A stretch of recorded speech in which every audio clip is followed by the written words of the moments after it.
Welcome to the Brian Craig Show. My name is Brian Craig, and this is where MAGA comes to talk.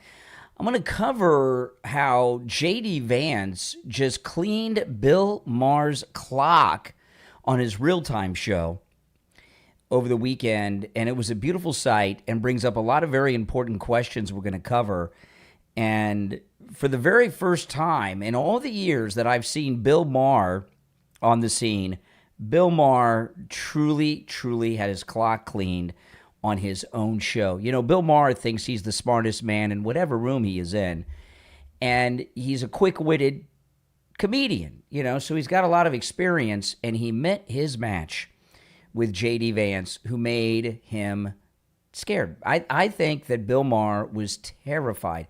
I'm going to cover that in a few minutes, but first I want to talk about the most important film of the 21st century that is the number one movie on the planet. Think about it. The number one movie on the planet is not even in theaters, and it's the number one movie. The same weekend as there's been a massive studio global release of Supergirl.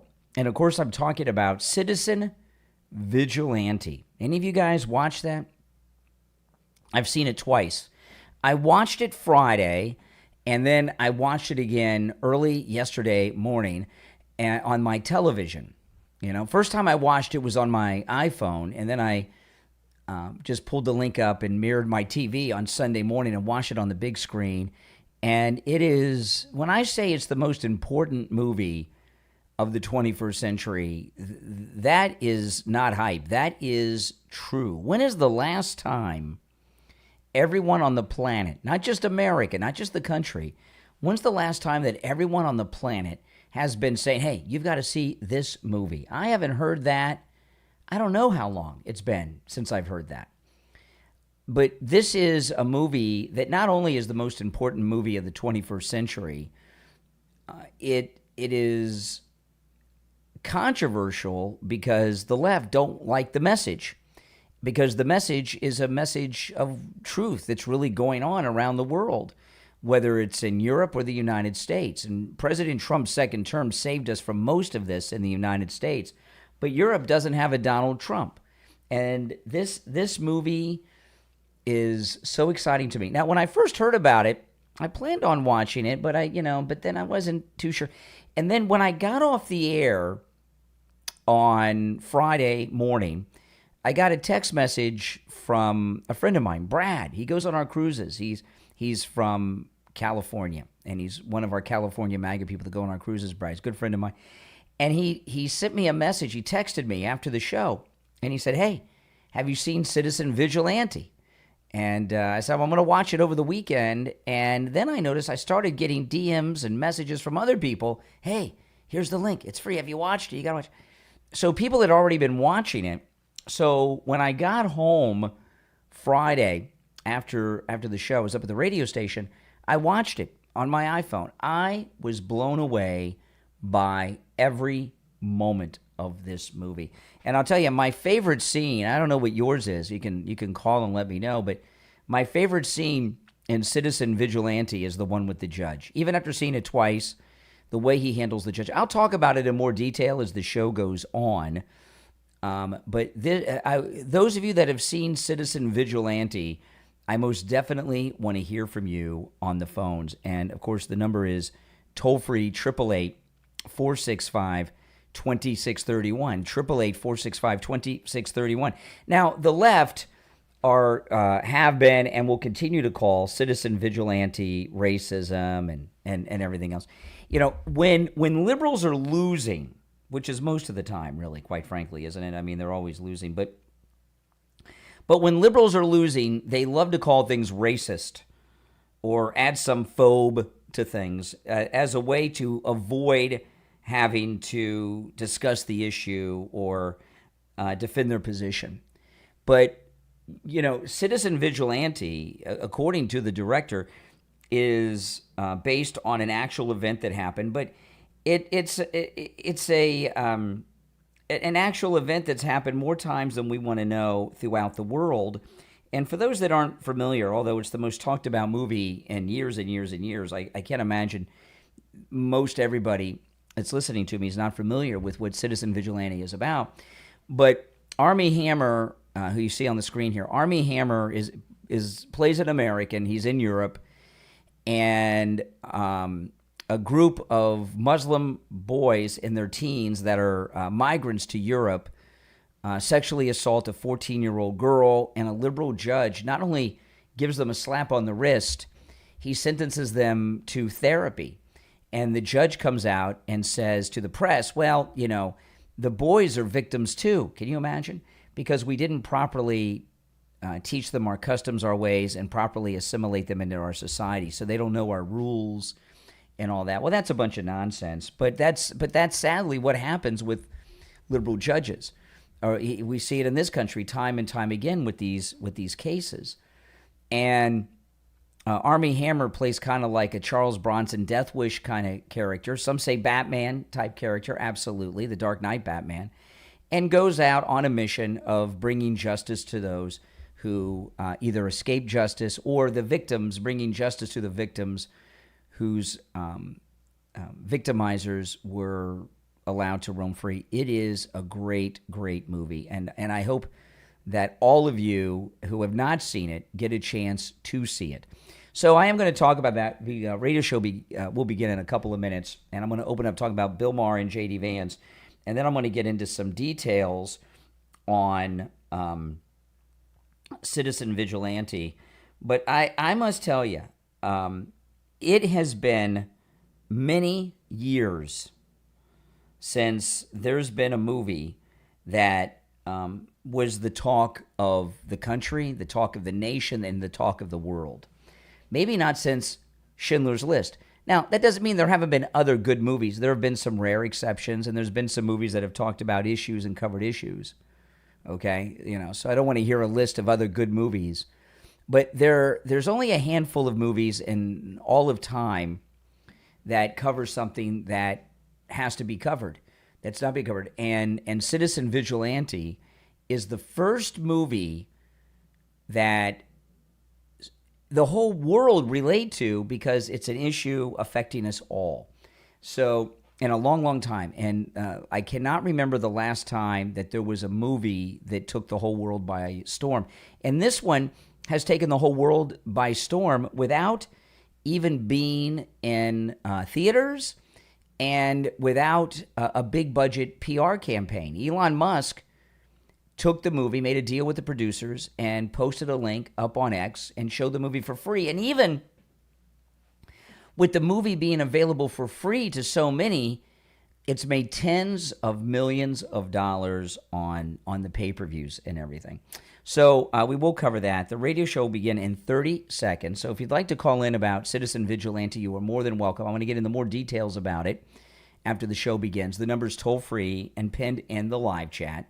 888-465-2631, 888-465-2631. It is a toll-free call no matter where you are listening. All right, we've got 10 seconds until the radio show begins, so stand by. If you're on hold, hang in there. I have to open up the radio show. We'll do a few things, and then we'll start taking some calls. Welcome to the program, everyone. It is Monday already. Can you believe it? Holy smokes.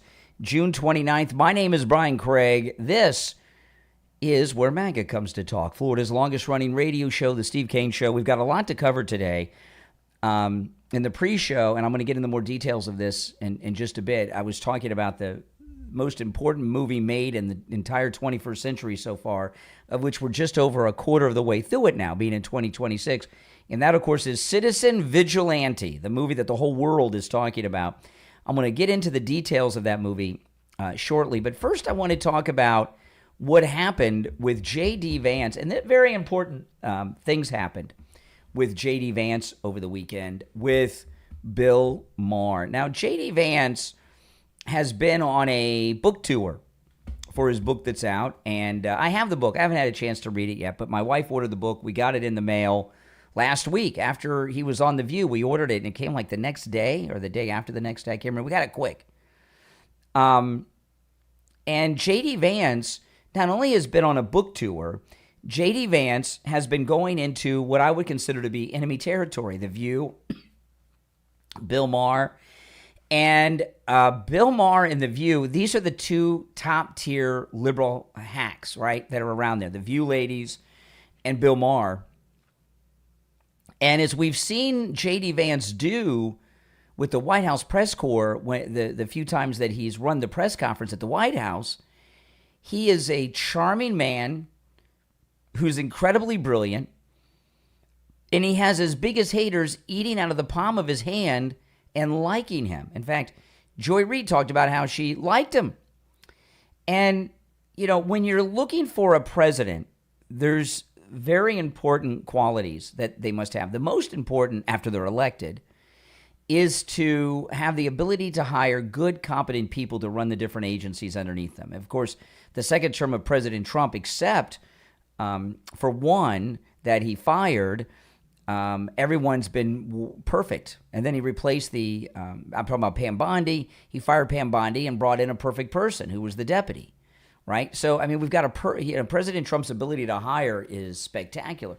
But the other quality that you really need is someone who's charming.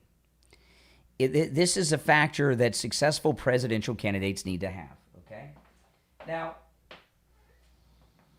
there are exceptions, and I know liberals will say, well, you say they got to be charming. Trump's not charming. I find President Trump incredibly charming, don't you?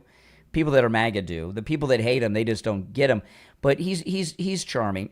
But, you know, there's been a lot of discussion in MAGA world about who the second MAGA president will be.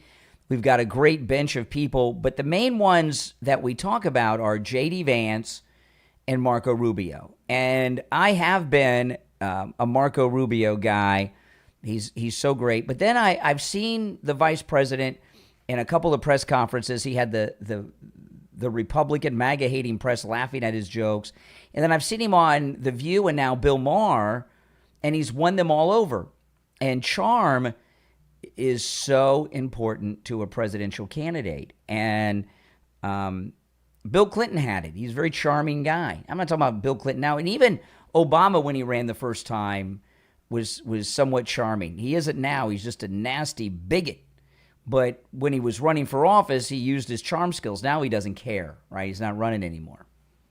He's fake. But J.D. Vance is incredibly charming. And not only did he win over Bill Maher said he might vote Republican now. He you know, and I'm going to play 2 or 3 clips of J.D. with Bill Maher. But Bill Maher is, you know, he's a quick-witted, top-tier stand-up comic. And when you're a stand-up comic, a top-tier stand-up comic is incredible when it comes to debate because they deal with hecklers, they do back and forth, they're very good. And Bill Maher's not stupid. He's a smart guy, and he's quick-witted, and he's got the stand-up comedy club heckler skills. But he's not as smart as he thinks he is. He's not as knowledgeable as he believes, and he's not as quick-witted as he thinks he is either. And when I saw J.D. Vance with Bill Maher, for the very first time in all the years I've seen Bill Maher talk about politics, and I'm going back to that Politically Incorrect show that he did on ABC, I've never seen him like scared before with a guest. And I think he was scared of J.D. Vance as the interview went on because he realized that J.D. Vance was not his equal but his superior in debate, and he couldn't handle him. But J.D. did win him over. I want to play a couple clips. This is one. They're talking about ICE. When I say, hold on, let me cue this up. Now ICE, and when you hear Bill Maher has a lot of the BS liberal talking points on ICE. when I say you, here's what sticks in their craw. Okay. The number one issue, immigration. Not immigration. We like it that you closed the border. That Thank needed you. to be done. The people who were here, the way you treated, I'm talking about your administration. Okay. You weren't out there yourself. But ICE, all that shit. First dump of the day, Mike. I'm sorry, I missed it with that one. So we got the first dump of the day, and it's Bill Maher. See, you got to be careful, Mike. You never know. So they go on a little bit about all of that, and then J.D. Vance comes in, and he says, "Hey, listen, You know, you can't have law enforcement without things getting a little rough and heated, right? And he goes into a very detailed and somewhat long defense of ICE and what they did. All right. And this is what happens, you know, when what happened to Bill Maher, he's a victim of his own liberal nonsense. He's listened to all his liberal BS for so long that he doesn't know any different. And then he comes along, and Bill Maher at the end is like, hey, you know, you're right about ICE, right? And no one, and he's had many Republicans on his show, on the HBO show, no one has been able to slow him down on that. And then after that, Bill Maher said something that I never thought I'd hear him say. He said his vote is up for grabs, that he might vote Republican. Now, he said his vote's always been up for grabs, even though it's always gone to the Democrats and all that stuff. But what happened with Bill Maher when he said his vote is up for grabs, and if it's him, he might vote Republican. The reason he came in with, well, my vote's always been up for grabs, is because he realized what he said. So when you have J.D. Vance going on Bill Maher, and Bill Maher actually saying that he might vote for him, the Republican, he goes on the Coven of the View, and Joy Behar afterwards talks about how much she liked him and how likable J.D. Vance is. That's a very charming presidential candidate. So my question to you out there, who should be the second MAGA president? Marco Rubio or J.D. Vance? And before you answer, think about this now. And we love them both, and you know, and I've always leaned towards Marco, but which is more electable nationwide? Which is more electable? And to be electable, you have to be able to connect and be liked by people. And again, I know the Never Trumpers will say, well, nobody likes Trump. That's not true. Okay, that's not true. He not only is Trump liked, he's always been liked by the groups of people that would not normally like a conservative person. That's why he did so many cameos in movies and television shows, and he's part of the lyrics in so many hip-hop songs, right? He's always been popular, Donald Trump, so with his massive celebrity. But the celebrity and popularity of Donald Trump before he was president was people respected his success and opinions. That's how The Apprentice came to be. So looking at the way that J.D. Vance has handled himself over these past book tour interviews, in particular The View and Bill Maher, who should be our nominee? Should it be J.D. Vance or Marco Rubio as our second MAGA president? And I got to tell you, based on what I'm seeing, I think J.D. Vance is much more electable than Marco Rubio. And Marco Rubio is very good. Don't misunderstand me. And he does good on interviews and he does takedown. But what J.D. Vance does that's different than Marco Rubio. Let me give you an example. When you watch J.D. Vance and Marco Rubio in interviews with hostile people, whether it's The View, Bill Maher, or the press, Marco Rubio tears them down, rightly so, and makes them feel stupid. And that's a great tactic, and that's cool, and I'm very cool with that. However, J.D. Vance, what he does is he turns them into loving him. He doesn't leave them feeling humiliated like Bill Maher or Joy Behar or the press. He has them laughing at his jokes and liking him. So in a national election for the second MAGA president, which of the two is more electable? Now, those of us that are MAGA are going to vote for either of them, right? So, so what we're talking about is who are people outside of our MAGA base are more likely to vote for either JD or Marco? And I would say JD. And President Trump is obviously running the Donald Trump's Presidential Apprentice reality show right now. And I would say the favorite to win, to be the second MAGA president, is the vice president, J.D. Vance, based on his abilities to not just win in debates with these hardcore top-tier liberals, but to win them over and leave with them liking him. You know, that's a very important quality. Now, we're going to take our first break of the week because it's Monday. And, on Friday's show, Ian from Cruise and Travel Depot called in and about our 11th annual MAGA cruise, which is in March on the newest ship in the Celebrity fleet, the Celebrity XL. If you've not already done this, call Ian this morning. If you get his voicemail, leave a message. He will call you back. We have the lowest rates of anyone else on the ship because we scheduled this cruise and grabbed our group cabins while the ship was still in dry dock under construction. All right? Because we had the ability to do that. We were given an early inside look at what was going to be on this ship. It's a new class of ship. Okay? So we have the lowest rates of anyone else on the ship. However, there's a summer special going on right now for a very limited time, for a very limited number of cabins. And if you call Ian and make your deposit today, you will lock in this incredible low rate that we already have, plus the savings you get with the summer savings applies. So it's even a bigger deal that you're getting. So give Ian at Cruise and Travel Depot a call. The shore excursions, we're not able to announce them yet because we're working out the final details. These are the most spectacular shore excursions we've done on any of our cruises, I'm here to tell you.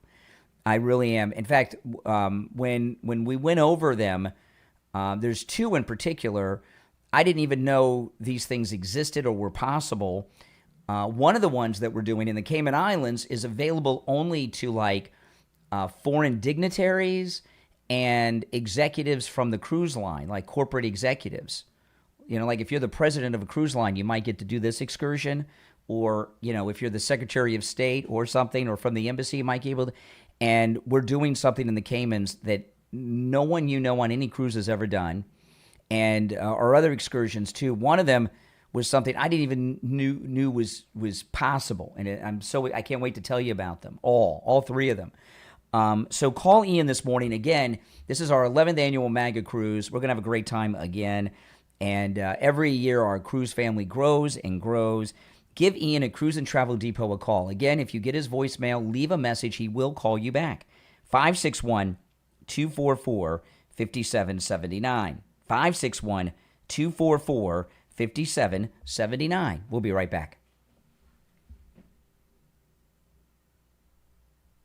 Okay, we're clear. Now, I'm going to play this during the break that I couldn't play on the air, and let's see what if there's any other language I can't play. Too rough, too mean, too unnecessary. I think I'm not telling you what to do, okay? I'm just giving you some advice as a friend. Okay. And I am. And I'm not saying, I'm not asking you to apologize if I don't like when people do that. I'm just saying you go a long way toward getting people who are just completely shut the door to you and your misery if you would just own that you guys went too far. You went too far, and you should own it like you did childless cat ladies. Okay, so let's hear JD's thing. Okay. So here's the basic problem with that bill is you cannot do any deportations without law enforcement, and you can't do a law enforcement operation like that without having some situations that don't look good when they're recorded like that. I mean, let me give you just one obvious example.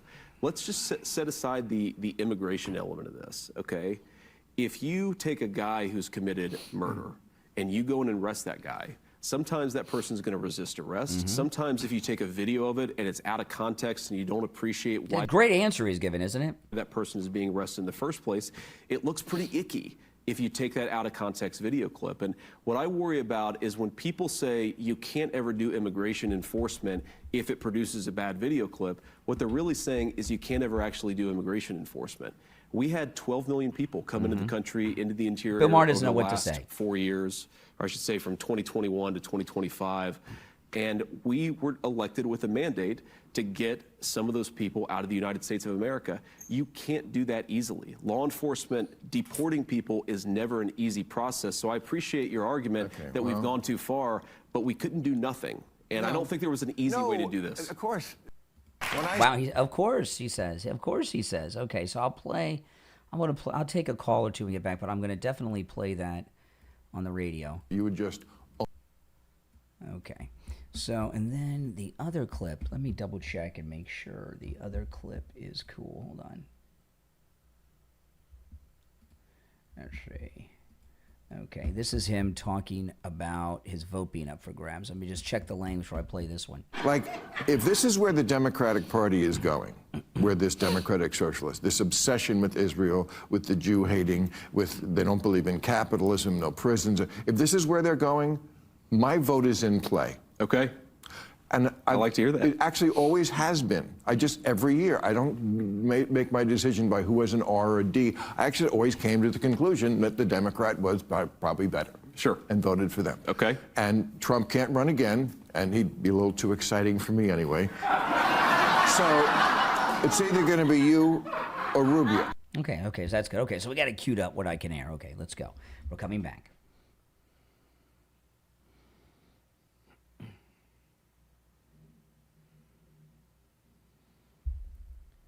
All right, we're back. It's the Steve Kane Show. My name is Brian Craig. Welcome, one and all. You're on the air. What's your name? Where are you calling from? All right, we're back. It's the Steve Kane Garcia from the West Coast.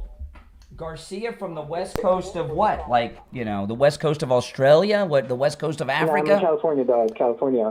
California. Okay, the West Coast of the United States. Welcome. What's up? Yeah, just real quick, 2 questions. You were saying that Trump is, good and everything and shit. Okay, all right. Second dump of the day, Mike. Oh, my goodness. Second dump of the day, and it's only 6:22 in the morning. Oh, my goodness. I tell you, what has happened to the vocabulary of this country that profanity is just so often used? I'm not saying that I don't use profanity. Okay, come on. I'm not a saint. However, you don't hear me use it on the air. Even when I'm doing my podcast or YouTube live streams, you don't hear me throwing around profanity so casually like that, do you? No, where language isn't an issue. My mother's never heard me swear. It's called being decent, a gentleman, classy, and I see it from a couple of different people. One, liberals who have no class or anything or integrity or anything, so that, they don't understand rules and all that. But a lot of times, conservatives that are trying to sound hip are always dropping foul language. Like Megyn Kelly, she loves to throw out the S word and the F word because it makes her look cool. No, it makes her look trashy. I'm not to say that there's not a time, like if I if my thumb gets crushed with a hammer and I yell out some profanity, that's cool. Okay. Oh my goodness. All right. So while the rest of you on hold, stand by while we wait for the delay to re-engage. So here's I want you guys to hear JD's response to Bill Maher on ICE. So Bill Maher goes on this long-winded, about a minute-long thing of everything evil. He did not mention Preddy or Renee Good, but he's talking about ICE is out of control. If you could just get ICE under control, you'd have people on your side. And listen to J.D. Vance's response. Own that you guys went too far. You went too far, and you should own it like you did childless cat ladies. Which I don't know what that means. Does anyone get the child? I know what a childless cat lady is, but what's the reference? Okay. So here's the basic problem with that bill is you cannot do any deportations without law enforcement, and you can't do a law enforcement operation like that without having some situations that don't look good when they're recorded like that. I mean, let me give you just one obvious example. Let's just set aside the immigration element of this, okay? If you take a guy who's committed murder and you go in and arrest that guy, sometimes that person's going to resist arrest. Sometimes if you take a video of it and it's out of context and you don't appreciate why that person is being arrested in the first place, it looks pretty icky if you take that out of context video clip. And what I worry about is... Now notice there's no jokes, no snappy comebacks from Bill Maher to JD. When people say you can't ever do immigration enforcement if it produces a bad video clip, what they're really saying is you can't ever actually do immigration enforcement. We had 12 million people come into the country, into the interior over the last 4 years, or I should say from 2021 to 2025. And we were elected with a mandate to get some of those people out of the United States of America. You can't do that easily. Law enforcement deporting people is never an easy process. So I appreciate your argument that we've gone too far, but we couldn't do nothing. And I don't think there was an easy way to do this. You see that? I mean, Bill Maher didn't know what to say to that, did he? So then he pivots into another topic. And I got one more clip of Bill Maher.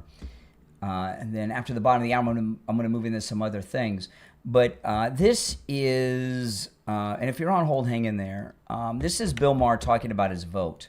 Like, if this is where the Democratic Party is going, where this democratic socialist, this obsession with Israel, with the Jew hating, with they don't believe in capitalism, no prisons, if this is where they're going, my vote is in play. Okay. And I like to hear that. It actually always has been. Every year, I don't make my decision by who was an R or a D. I actually always came to the conclusion that the Democrat was probably better. Yeah, that was his save when there was a brief admission there. But Bill Maher, I believe he's MAGA in his heart a little bit. He's struggling with it, because he's out there in Hollywood and doesn't want to, it's a rejection of everything he's built his life around. And he also hates Christians. Remember, he made a movie, this atheist movie, years ago. So he views the Republican Party as a religious movement too, a Christian religious movement. And he can't tolerate that. But for JD to do what he did on these two shows, I'd have to say that between Marco and JD's the favorite. He's just too good. He's just too charming, too good in debate, and too smart for the most top-tier liberal jerks out there, Bill Maher and The View. I'm not calling The View ladies smart, but that's where, they gang up, and it's like, it's like Invasion. They scream at you, you know what I mean? It's a mob when you go on that coven. Okay, now we're going to, so I can get back on schedule. After the bottom of the hour break, I'm going to get into some other things, in particular, Citizen Vigilante, the most important movie of the 21st century, which I've seen twice, and I'm going to talk about that when we get back. Callers on hold, stand by. I got to tell you, it is hot as you know what outside. Oh my goodness.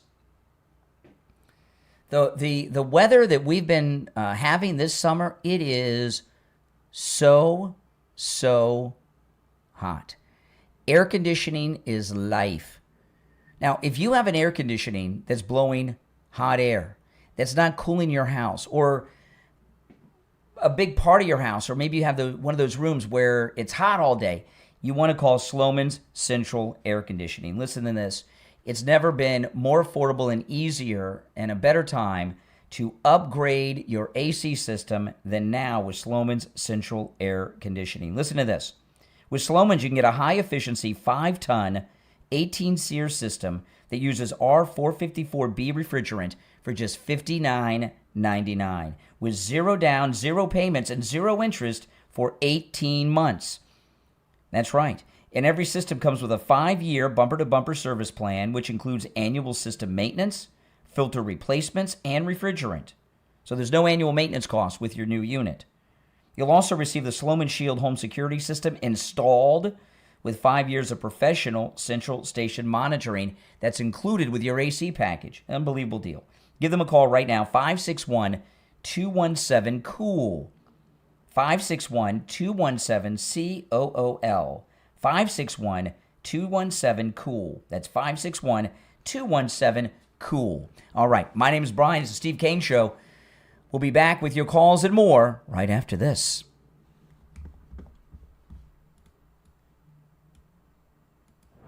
From author Tyree Carter comes your next must-read book that makes a great addition to your book club. It Happened in Vegas. Vegas was the lie. Love was the truth. Available on Amazon. 4 years. That's how long Heniel has spent trying to silence the memories of a bitter divorce, pouring every ounce of her soul into her designs. Raul knows all too well how fragile life can be. Still mourning the loss of his wife to cancer, he's built a life of cold control until he meets the woman who could thaw his guarded heart. He wasn't looking to love again. She wasn't looking to trust. But in a city built on neon dreams, they might just find a second chance neither dared to hope for. It happened in Vegas. Sometimes the biggest risk is opening your heart. Get your copy today on Amazon in Kindle, paperback, and hardcover. It happened in Vegas. Vegas was the lie. Love was the truth. From author Tyree Carter on Amazon.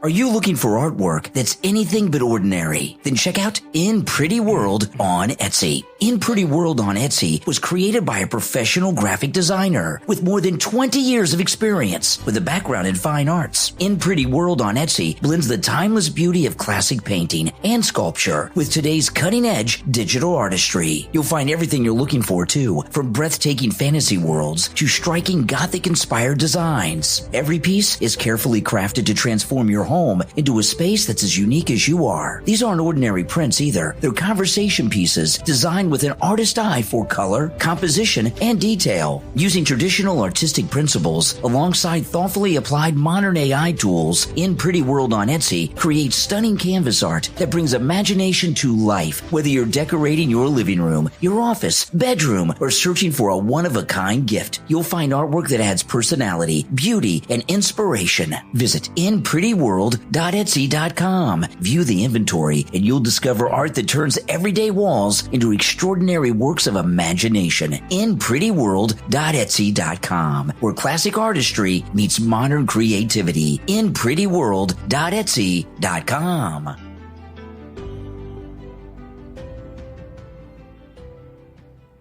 All right, we'll be back in 1 minute. We're still in radio break. Tell me yes or no in the chat.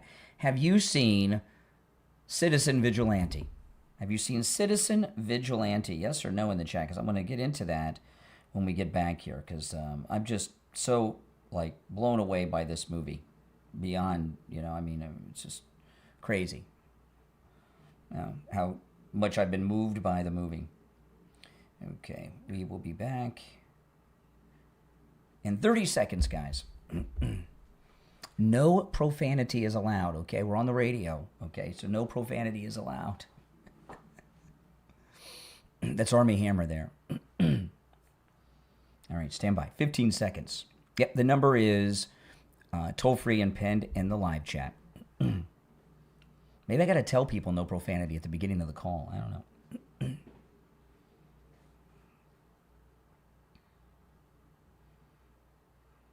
All right, we're back. I'm Brian. It's the Steve Kane Show, Florida's longest running radio show. If you're on hold, hang in there. I want to talk about Citizen Vigilante. Have any of you seen this over the weekend? Citizen Vigilante, I saw it on Friday, and I watched it again yesterday. It is the most amazing movie I've seen in a long, long time. Citizen Vigilante, when I say it's the most important movie of the 21st century, that is not hype. It is so important of a movie, because what it's about, and I'm going to get into it, what it's about is about something that the whole world, well, at least Western civilization, is experiencing. Europe and the United States. And for those that are not familiar with Citizen Vigilante, it's a European movie starring Army Hammer. And Army Hammer, a bit of a controversy about him. He was canceled a few years ago, and he's a very good actor, and he was in some movies. And he got canceled a few years ago. He was accused of being a cannibal. I don't know, what percentage of Hollywood is immoral? I mean, if we didn't watch movies or television because the immorality and accusations made against actors, directors, and Hollywood people in general, we wouldn't watch much of anything, would we? But he was canceled, and he was a in some big movies. And he was canceled so bad and broke. About a year and a half, 2 years ago, he was selling timeshares in the Cayman Islands. Remember this? And now he's starring in the #1 movie in the world, which is not even in theaters. And so you've got a guy who's canceled, Armie Hammer. I mean, he's like Harvey Weinstein canceled, or at least he was. In fact, he did an interview a few months back, which I watched with Bill Maher on his podcast, where Bill Maher smokes weed and everything, and he told this whole story, and oh my goodness, he's really been through a lot. The director, they say, is controversial. I don't know. I don't care about the background of the director of Citizen Vigilante, and I don't care about the background of the lead actor, Armie Hammer. What I care about is this is a movie that no one dared make. And it became the #1 movie in the world because two things happened. Excuse me. Number one, Germany banned the movie.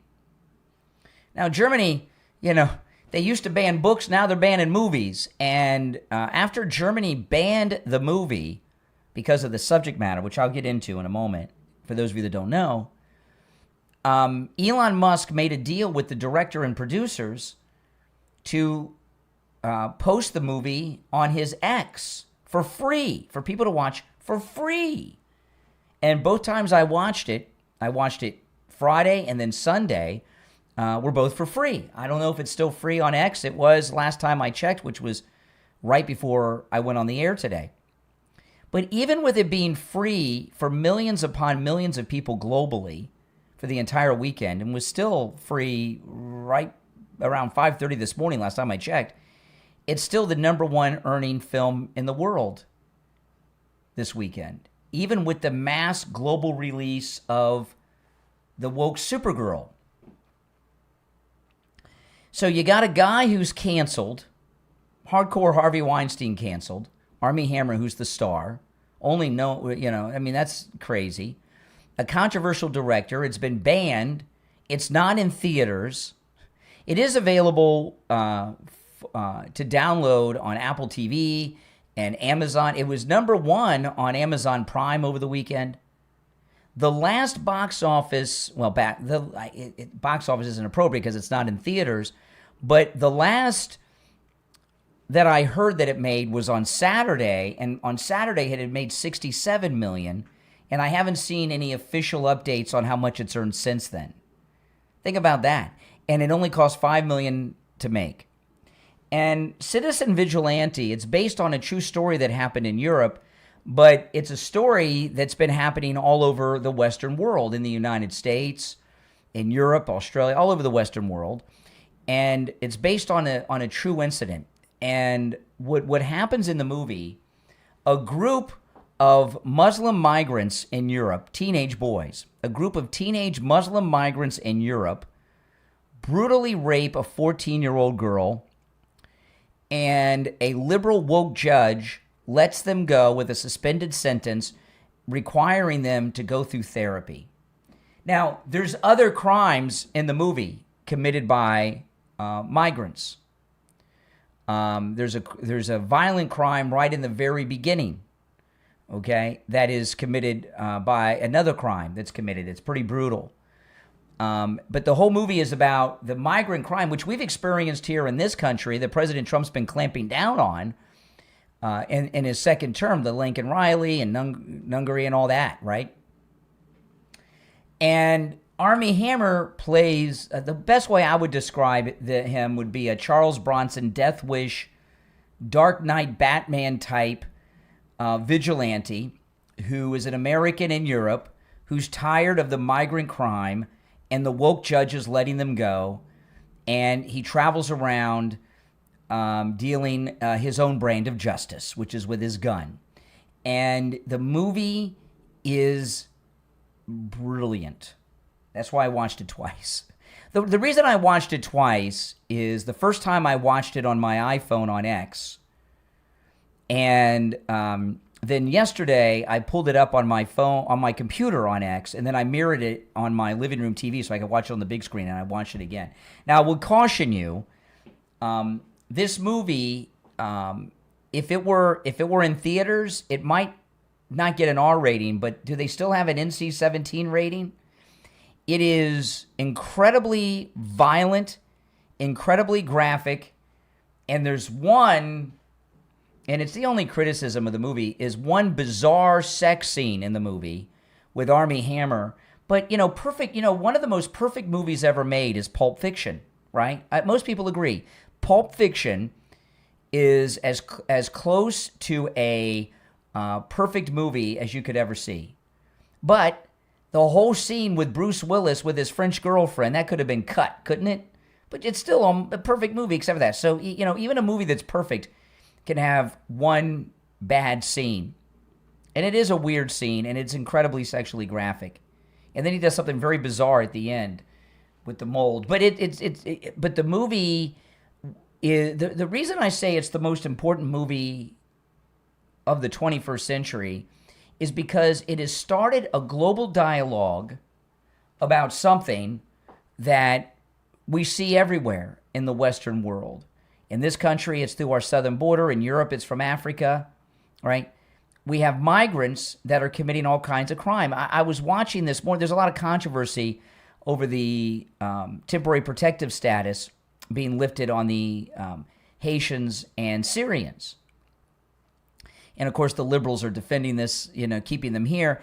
And I was watching some interviews with local police in Ohio where the Haitians are, and they were showing street cameras of the car accidents that the Haitians are causing. And these are because they've never driven, they don't know how to drive, they don't know the rules of the road, and they're going through stop signs and red lights and driving at high speeds on roads that have 25-mile-an-hour speed limits, and they're killing people just in the car accidents alone. Just alone, and on top of all the other crimes that are being committed by illegal migrants in this country.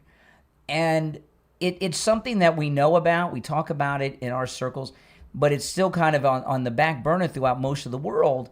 And now the entire world is talking about what President Trump has been talking about since he came down the escalator. And it was a highlight of his reelection campaign in 2024 for the second term. And that is the hardcore, violent migrant crime. And a lot of it is sex crime followed by a murder, right? And and this movie is the number one movie on the planet without being in movie theaters, without any big marketing campaign from a studio, word of mouth. And see, that's the thing about movies. What makes a movie a hit or a flop, if it comes a traditional way in the movie theaters, it's not how well the movie did opening weekend, it's how well the movie did the second. And, and that's done by the word of mouth. Well, since this movie, Citizen Vigilante, was released through Elon Musk on X, on social media, the word of mouth has been instantaneous. We don't have to wait for next weekend because it's happening. The second weekend box office was the money that it made from the streaming services and the downloads and buying the movie. And it's made more money than Supergirl by far on the downloads and pay-per-views over the weekend after the initial word of mouth came from people like me that saw it free on X on Elon's post. So we got 2 weeks of results in one weekend with Citizen Vigilante. And for the word of mouth to be at the level it is unbelievable. Now, I'm going to take our break, and when we get back, I'm going to talk more about some of the specifics of the movie. If you have seen Citizen Vigilante, I'd love to hear your thoughts on it at 888-465-2631. 888-465-2631. It's a toll-free call no matter where you are. But first, let's check in with John over at Lighthouse Medical in Pompano. Brian here. I'm at Lighthouse Medical Center in Pompano, sitting with John. He's the Chief Operating Officer and Director of Neuropathy Treatment right here at Lighthouse Medical Center. John, a lot of people have neuropathy. They may have had it for years. They've gone to their primary care physician, maybe even a specialist like a neurologist, and their doctors have told them there's no treatment for neuropathy. That's your life now. That's not true, is it? No, it's not true, Brian. I mean, it's a real common misconception. There's a lot of clinicians who just don't understand neuropathy or how to assess it, how to treat it. We're specialized in this. One of the biggest frustrations is patients don't get proper blood work, metabolic dysfunction testing, looking at their gut health, inflammation, what are their lifestyle choices with diet, sleep, nutrition, hormones. There's so many things that can affect neuropathy. But typically, for most patients, we do a very extensive assessment with really extensive blood work, genetic blood work, and physical testing. And we're able to evaluate the patient to see, do you or don't you have neuropathy? And then we provide them with a treatment plan options for what would be needed to be done for their situation to help them get better. You know, I've talked to quite a few of my listeners that are patients of yours, and I've heard incredible things. I've heard that people have seen relief from neuropathy symptoms after their very first treatment. And I've talked to people that had the treatment through you after years, and their neuropathy symptoms still have not returned. Yes. We're able to help people who are at different stages of neuropathy. Some people in the very beginning stages, we don't want it to get bad, so we're able to treat it sooner because they come in sooner when they notice any sort of symptoms or suspect something. We have patients who have really bad neuropathy who are at 70, 80, 90% nerve damage in both of their lower extremities, and we're able to help them as well. That's the difference of them walking or not, or being able to get up and do things or not. So we have to assess each patient one by one, and that's what needs to be done with our extensive testing. Call Lighthouse Medical Center in Pompano and schedule your no-charge consultation right now. Let them treat you and rid you of your neuropathy symptoms. 754-222-6642. 754-222-6642. And online, lighthousemedicalcenter.com. All right, we'll be back right after this. All right, we're clear. If you're on hold, stand by. I'm going to take the calls after the radio station break, but I do want to hear from you who have seen Citizen Vigilante and share your thoughts on the movie. All right? And the number, of course, is pinned in the live chat, 888-465-2631. 888-465-2631. It's a toll-free call no matter where you are located. All right, we'll be right back.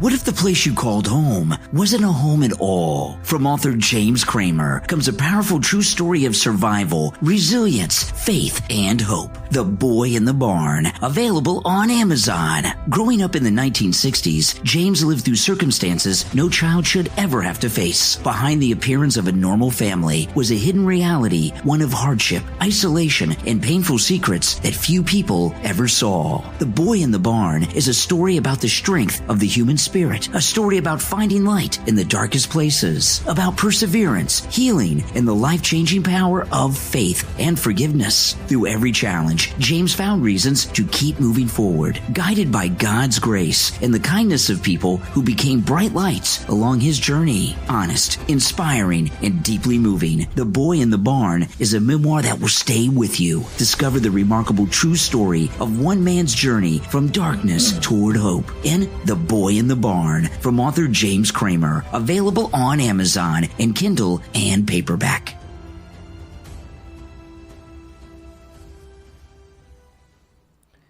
All right, we'll be back in just a couple of minutes, and I want to welcome the new Patreon supporters to the program, and those of you that are Patreon supporters, make sure you check out the live stream I did this morning before the show, and if you'd like to support my content, become a Patreon supporter. There's a link in the description of the video, and you get access to all kinds of exclusive content, including my daily live streams, which are available only to Patreon supporters, okay? And when you go there to the Patreon page, you'll see an option to join for free. If you join for free, you don't have access to any of the content. You've got to be a paying Patreon supporter. It's just $5 a month. And not only do you get access to all the upcoming live streams and all the content that I put up there, you also have access to the entire back catalog. So become a Patreon supporter. There's a link in the description, okay, of this video. So, and I appreciate you. And those of you that have just recently become Patreon supporters, welcome. And make sure you take a look for that, all the new content that I've put up there, including this morning's live stream. And I actually did a live stream late yesterday afternoon. I wasn't on YouTube at all yesterday, but I did a live stream for Patreon supporters in the late afternoon, and then another one this morning. All right, we're going to be back in 1 minute. And I'm going to talk, I'll take some calls, but I'm going to continue to share some thoughts on Citizen Vigilante, all right? And I want to hear yours as well. If you're on hold, hang in there. And remember, no profanity. Oh, my goodness. All right, we're 40 seconds away. Or 25 seconds away.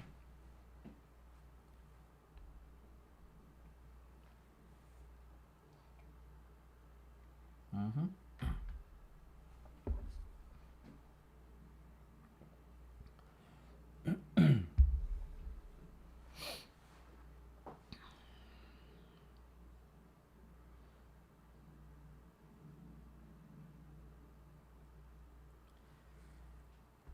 You're on the air. What's your name? Where are you calling from? Independent JJ from Delray. Okay. Independent. What do you mean? You're not married? You're single? You're an independent contractor? No, I mean... What do you mean by independent? I'm independent. When people need me, I come. Otherwise, I don't come. Okay. My wife and I saw this movie yesterday. Oh, Citizen Vigilante, yes. Yeah, and we purchased it on Apple TV for $14.99. Cool. As a protest purchase. What does that mean? Well, I looked up on Grok. I looked it up to see whether it was dubbed, if it was in English, where it was produced. The thing's filmed in Croatia. Yes. And it's produced in Germany. Yes. And we decided to watch it because it's so relevant to what's going on in the country. Yes. And the first killing in that movie, I said to myself, man, this movie is edgy. That's the same. Those words came right out of my mouth. This is edgy. Well, meaning that the country is going to look at this thing and it's going to turn on a dime when it sees it. I think the country and in Europe where the movie takes place, I think the population are already there. They just don't have. They just need to get a dialogue going. And this dialogue is what brought President Trump into a second term here, non-consecutively in large part, right? But in Europe, they don't have a Donald Trump. I know there's people like Tommy Robinson and everything in the UK, and they do good work, but they don't have a leader that can get elected and run their countries properly. Did you notice that they mentioned Trump's name, which I thought was not a good idea? Well, Armie Hammer makes a mention of Trump and Biden because the movie was. My guess is the movie was Obama too. And Obama, yeah, the movie was filmed a while ago, but yeah. Oh, okay. Mm-hmm. Yeah. Well, that could be then, because Trump didn't actually earn it, perhaps by the time he filmed it. I don't know. Trump certainly earned it now. Yeah, when I first heard of the movie, which was last week, and I saw a clip of it, I didn't recognize Armie Hammer, and I thought it was a foreign film that was dubbed in English, which I don't mind. I mean, I watch foreign movies, and sometimes I'll watch them on subtitles. Sometimes I'll watch the dub version, but I'm like, I don't know, And then when I saw it was Armie Hammer, I was, I knew I was going to watch it. Yeah. That thing about the judges, about 3 judges, and also the thing about the first death, the mother with a child next to her with a really long knife. Mm-hmm. Man, that really sent my senses soaring when I saw that. All right, JJ. That was really edgy. So when you say a protest purchase, you mean you bought it to support the film? Yeah, I didn't want to get it for free. I didn't want to rent it. Yeah. Okay, rent it was like $6.99 versus $14.99 to purchases. Yeah. I wanted to have a protest purchase and spend money to help this guy. Yeah, okay? Absolutely. All right, well, I appreciate the call, JJ from Delray. And, the thing about Citizen Vigilante, JJ from Delray, his reaction is typical from the people I've seen that online and everything talking about the movie, including myself, to Citizen Vigilante. And, my favorite scene in the movie, I'll tell you that my favorite scene in the movie is the one with the judge. Okay, so I'm going to give you spoiler alert. This is not the end of the movie, but it's about the woke judge that let the rape gang go.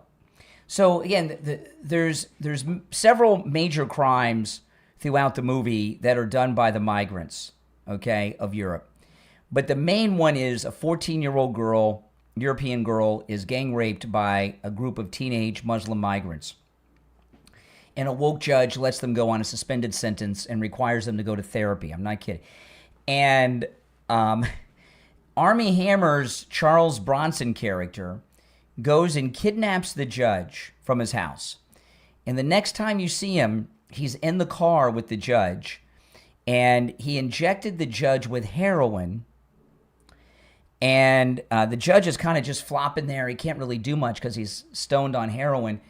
And he told the judge, when they find you, they're going to think you're a junkie because your body's filled with heroin. And then Armie Hammer pulls out his cell phone and shows the press conference that the judge had after he let the rapist go, and to the media in front of the courthouse. And the judge says to the media, after he let this gang rapist go with just therapy as their sentence, the judge says, they're victims too because we didn't properly assimilate them into our society and customs, and they don't know our ways here, right? They don't know our way. The raping 14-year-old girls is bad. They didn't know that. Come on. And then Armie Hammer says to the judge, "Do you really believe that?" And the judge is just sitting there and he goes, Armie Hammer says, And then he pulls over on the side of the road to kill him. But before he kills him, he goes and gets a bottle of vodka, forces him to drink some of it, then he pours it on him, and then he, takes him out. But when they find him, he's going to be covered in vodka and hopped up on heroin. And that was my favorite scene in the movie. But the secondary problem that we have both in Europe and in the United States are these liberal woke judges, right? I mean, we've seen it. There was a case here in Florida just in the last week or two where a judge gave a slap on the wrist to a mother who killed her own child. And woke judges do believe that the criminals are the victim. They see the world in a way that only serial killers see it, where the good guys are in jail and the bad guys are the police and citizens like you and me that are law-abiding, right? We're the bad guys. And these rape gangs and criminal migrants, what else are they expected to do, right? I mean, this is just what they do. And they not only don't have sympathy for the victims, they become advocates for the killers and rapists throughout the Western world, the judges. And the reason that everyone who has seen the movie is like, that I've heard, is like now the liberals are calling it racist and Islamophobic, but I don't think they've seen the movie. The people that have actually seen the movie that are talking about it, everyone is moved by it in so many different ways, but mainly because, and what makes this movie so important, so relevant, and moving so many people, is that Citizen Vigilante is something that the world is experiencing right now, and hardly anyone is doing anything about it. And this movie could change the world, could change Europe like President Trump has changed the United States. Now, if you're on hold, hang in there. I very much want to hear from more of you that have seen Citizen Vigilante. The number's toll-free, 888-465-2631. 888-465-2631. Are you in pain? Then go see Dr. Appleton. Over the weekend, maybe you're a little more active. Were you playing golf over the weekend, doing some work in the garage, playing with the kids or grandkids, playing pickleball, and you're achy this morning? Go see Dr. Appleton. The consultation is free and appointments are not necessary, right? And let Dr. Appleton share with you how he can rid you of pain like he's done with me 7 times with his robotic laser away pain treatment. And I'll tell you, the pain that he rid me of not only is gone and never returned, but things I couldn't do or that I would do and would cause my shoulder or my knee to hurt, I can do things I couldn't do before without being in pain afterwards. It's amazing. Dr. Appleton will give you your life back without drugs, without shots, without surgery, without downtime. And the robotic laser is not only 100% painless, You don't even feel the treatment as it's happening. Give Dr. Appleton a call and say bye-bye to your pain too. 954-973-0710. 954-973-0710. That's 954-973-0710. And online, AppletonCairo.com. We'll take our break for the top, come back with the second hour. Again, if you're on hold, stand by. It's the Steve Kane Show. My name is Brian Craig. We'll be right back.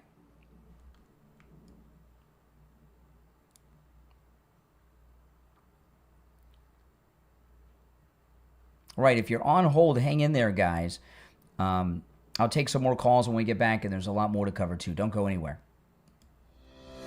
How would you like to find your next great read without wasting hours digging through millions of mediocre books? You can do just that at NovelHolla.com. NovelHolla.com is an ebook store built for readers who care about quality. Unlike massive online bookstores that overwhelm you with endless choices, every title is selected with readers in mind, so you can spend less time searching and more time reading. And at NovelHolla.com, when you buy a book, it's yours. You're not locked into a proprietary platform or forced to use a specific device. Just download your books, read them where you want, and even share them with your friends and family. And best of all, great books aren't expensive either. Every book at NovelHolla.com is just $3.99. There's also a subscription plan for just $5.99 a month. Stop sorting through millions of books that you'll never read when someone else has already found the good ones for you. Visit NovelHolla.com right now. That's NovelHalla.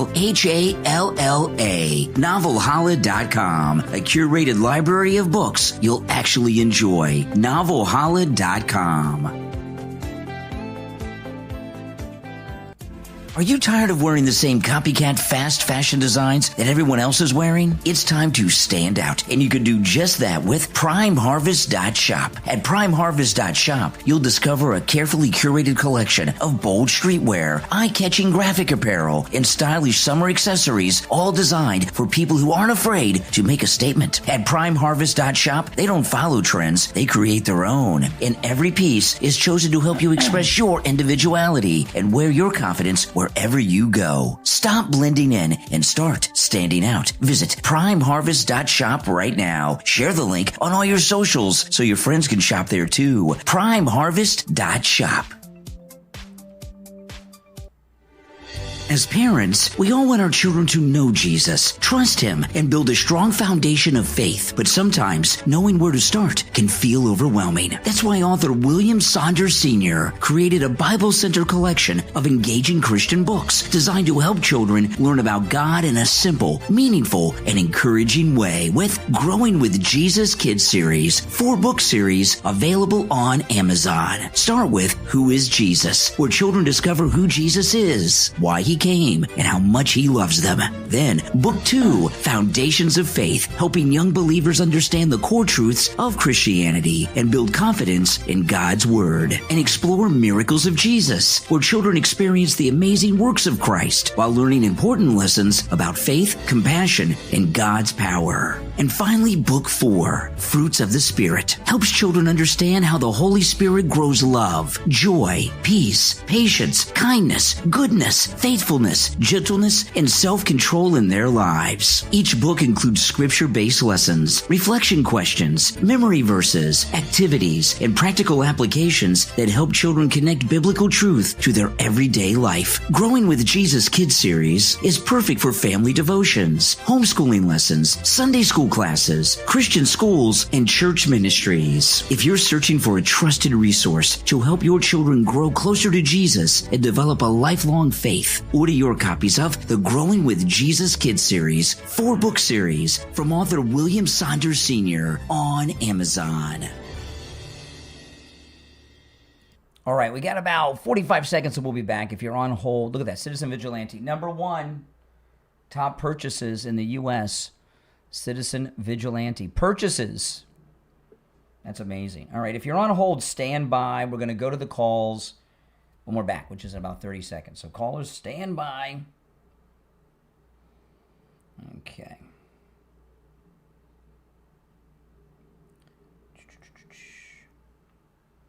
15 seconds and we'll be back.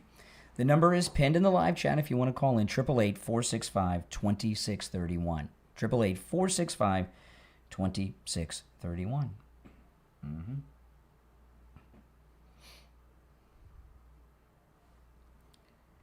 You're on the air. What's your name? Where are you calling from?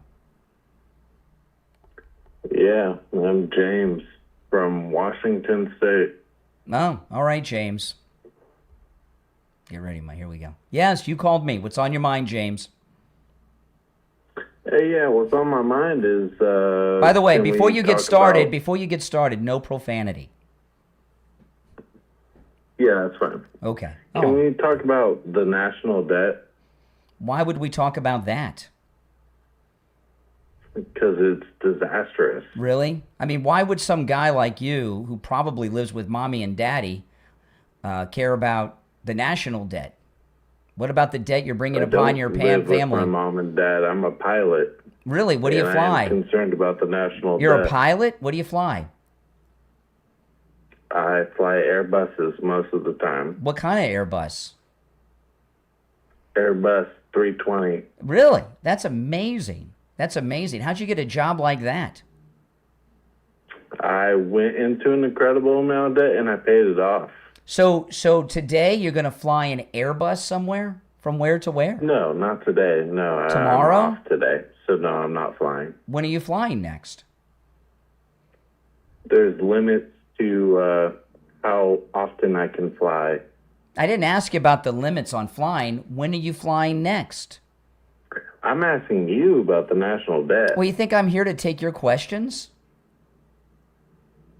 I think that if you're here to promote an agenda, then you should probably wonder why we're going to an incredible amount of debt, more than World War II. You're in debt? A big time Airbus pilot like you're in debt?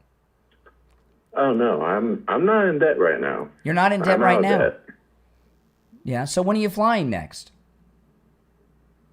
When are we going to get out of debt? Oh boy. So never. You're not going to look, man. You're not going to get me to change my thought process unless you want think to I'm trying to. address the You think I'm issue. trying to get you to change your thought process?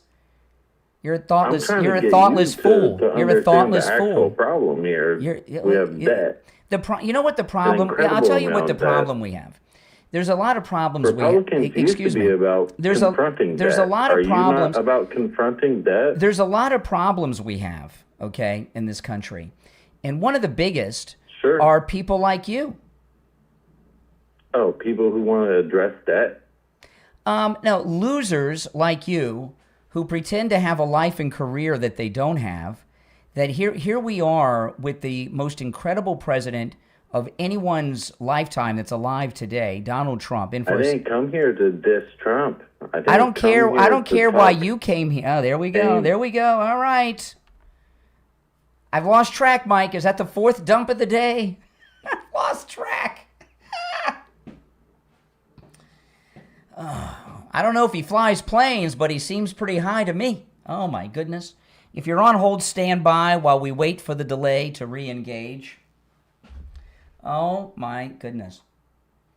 Yep, that's right, guys. That's it. That's your that's your Airbus pilot. Oh, my goodness. Oh, my goodness. You know, it really blows my mind, these cosplay callers, you know. They have this whole background, this whole life, this whole fake career and everything that they want you to think that they have. And I just don't quite get that. I guess, you know, deep down they feel like bums and losers, so they create this persona. If you're on hold, hang in there while we wait for the delay to I think I've had one call today that we did not have to dump. That was JJ from Del Rey. And do you know what the calls I've had to dump, do you know what they've all had in common? Liberals all. And I even told him no profanity. And he couldn't abide by it. Now, you know, there's all this talk of the Democrat Socialist of America. And the Democrats, there's a big split among the regular traditional Democrats. Some are, oh, we need a big tent. We need these commies, you know. And then you've got the traditional Democrats like Rahm Emanuel and others and James Carville who are trying to save their party, right? Even Bill Maher was talking to JD. If this is what they're going to be, I'm out. Well, I pulled up I'm going to get into a little bit of this on the program today. And before I do, though, I pulled up the Democrat Socialist of America's platform. And they just updated their platform in the last week or so. This is on my X at Brian Craig Show, all right? This is the DSA, the Democrat Socialist of America's new platform. Workers deserve more, okay? Their first agenda is abolish the United States Senate. That's right. Abolish the Senate and implement proportional representation in ranked choice voting in all elections and abolish the Senate. Number 2, their second thing on their platform, replace the president and Supreme Court with an executive and judiciary chosen by and subordinate to Congress. Defund the Department of War, end all foreign wars and close overseas military bases. You know, okay, now, and there's more, which I'll get into as we go on. But correct me if I'm wrong, but isn't this the Democrat Socialist of America, of which Bernie Sanders is a part of, AOC is a part of, that Nazi in Maine is a part of, and all these others, and they're telling, half of the Democrats are telling us it's good, the Democrat Socialists. If you want to abolish the Senate and replace the president and Supreme Court, is that not an overthrow of the American government? This isn't an insurrection. This is a revolution they're talking about, right? Is their party legal? They're advocating for a revolution, and there's more too, which I'll get into. But those are some of the biggest. Abolish the Senate, abolish the president, and the Supreme Court. That, to me, the Democrat Socialists of America, this is their new platform that they just put together and released in the last week or so. To me, that sounds like a violent takeover of the United States, a revolution, and that's not legal. All right, let's go. The delay's re-engaged. You're on the air. What's your name? Where are you calling from? This is Phil from upstate New York. Yeah, all right, Phil, take care. You're on the air. What's your name? Where are you calling from? Good morning, Conservative Doug. Oh, hey, Doug. I'm not going to have to use the dump button for you, I don't think. No, sir. That caller was saying about the national debt. Oh, you mean the Airbus pilot? Maybe Airbus pilot.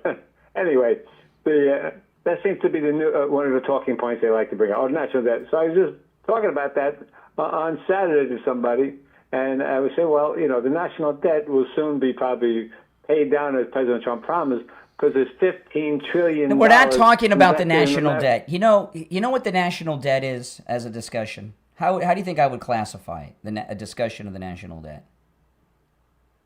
What? How do you know? Because boring. It's a boring topic. No one's interested. And to talk about the national debt, I might as well tell people to turn off the radio and don't watch. We're going to turn the show into the Joyce Kaufman show. Terminally boring. Well, absolutely not. Because, there's $15 trillion. No, and you're going back to it? Doug, no. I'm sorry, Doug. I got to let you go.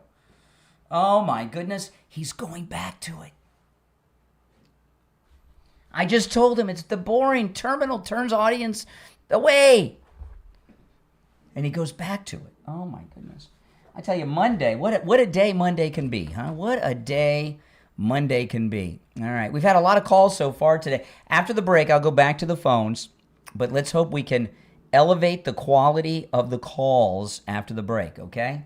Like, have a conversation with someone that we don't have to dump and not talk about something that I told you not to talk about and is terminally boring. Let's try to elevate the quality of the calls.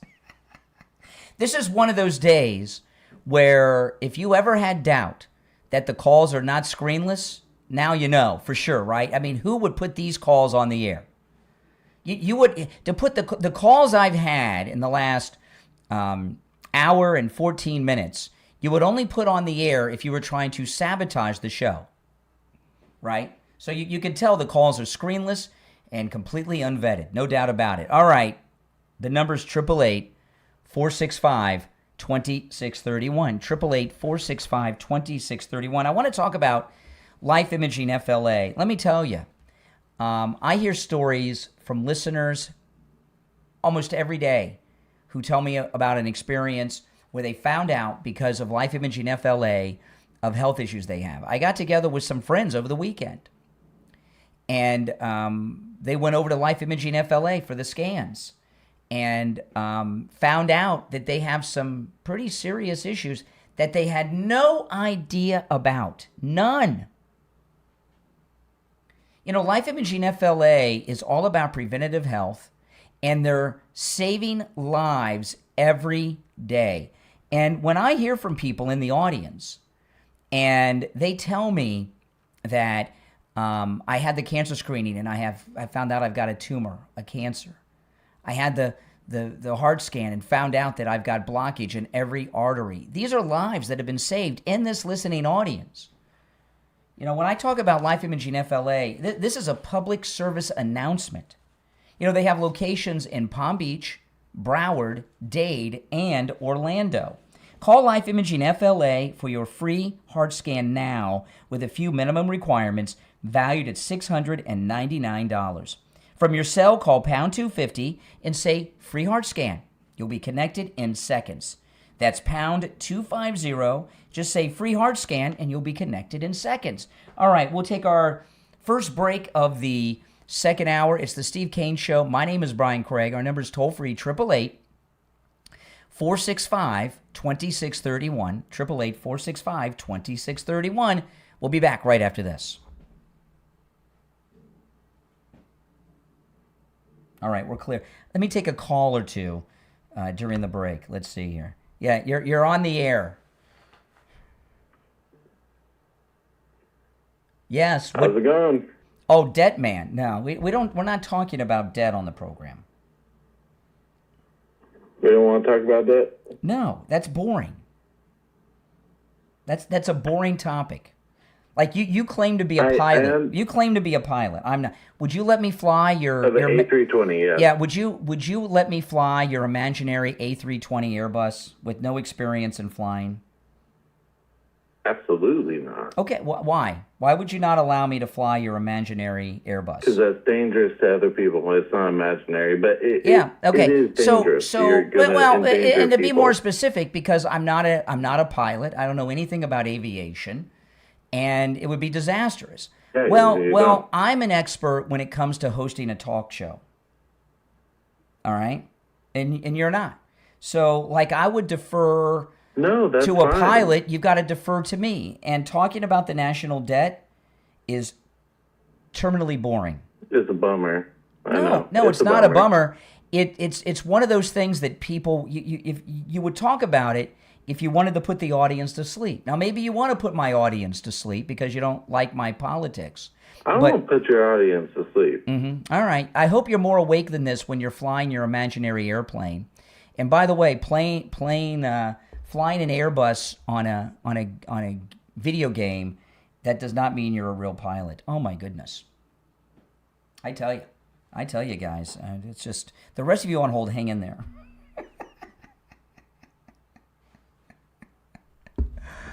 Oh my goodness, it just cracks me up.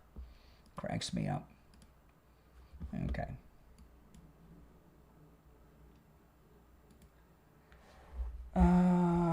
Stand by, guys. Hold on, I guess queuing something up.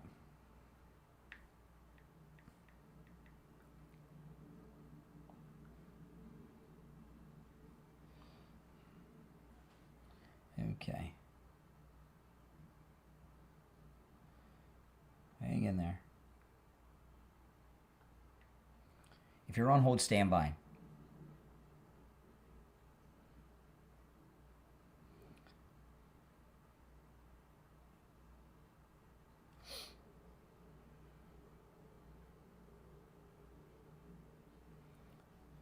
Okay, about 30 seconds and we'll be back.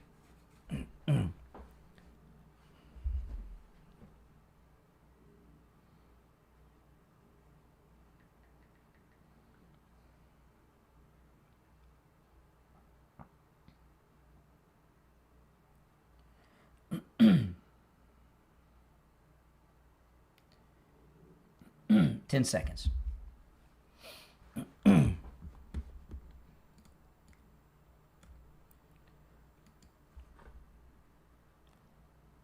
All right, we're back. I'm Brian. It's the Steve Kane Show, Florida's longest-running radio show.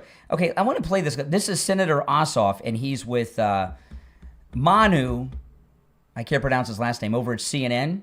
Listen.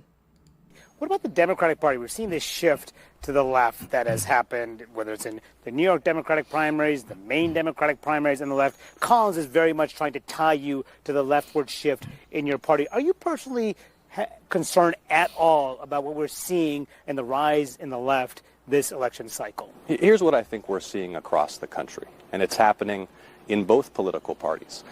We are seeing a growing revulsion at the corruption of an entrenched political class that, especially since the Citizens United decision, opened the floodgates. Okay, now you see, there's a blah blah blah.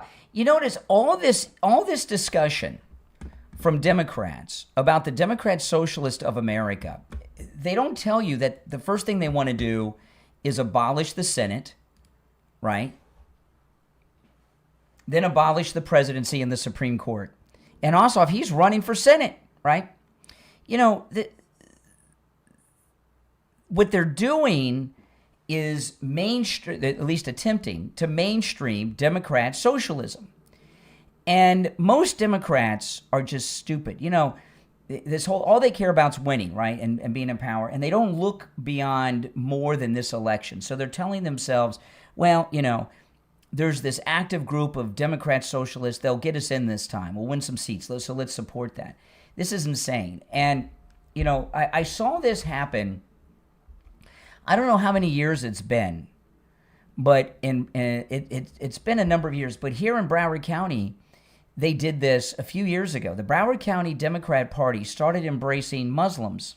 And there was a very detailed and long story about this, the Broward County Democrat Party's embrace of Muslims, in the Sun Sentinel. And they quoted one of the Democrat Party bosses. I can't remember 100% which one it was, so I don't want to say who. I think I do know who it was, but I may be wrong. But it was one of the top Democrats in Broward. And all they said about Muslims was, oh, look at this great new demographic we can bring into our party. Well, you know, Ronald Reagan said that the Republican Party is a big tent. Notice how, by the way, the Democrats are saying they're a big tent now, right? But Ronald Reagan said the Democrat Party is a big tent. If you agree with us 80% of the time, you're in the tent. And I think that's a very good measure. The Democrat Socialists believe that the United States does not exist, that we're on occupied Indian territory. They want to abolish the presidency, the Supreme Court, the United States Senate, and end the capitalist system, among other things. How is this part of 80% of what the Democrats believe in? This is not a big tent. And I saw this photograph over the weekend of Bernie Sanders. Look at this. Bernie Sanders. Now he's getting out of a big old Chevy Suburban SUV, like the biggest one they make, and he's about to board a private jet. And this isn't even a private jet like a tiny little jet that you can't stand up in. It's like a private jet that's like the size of a 727.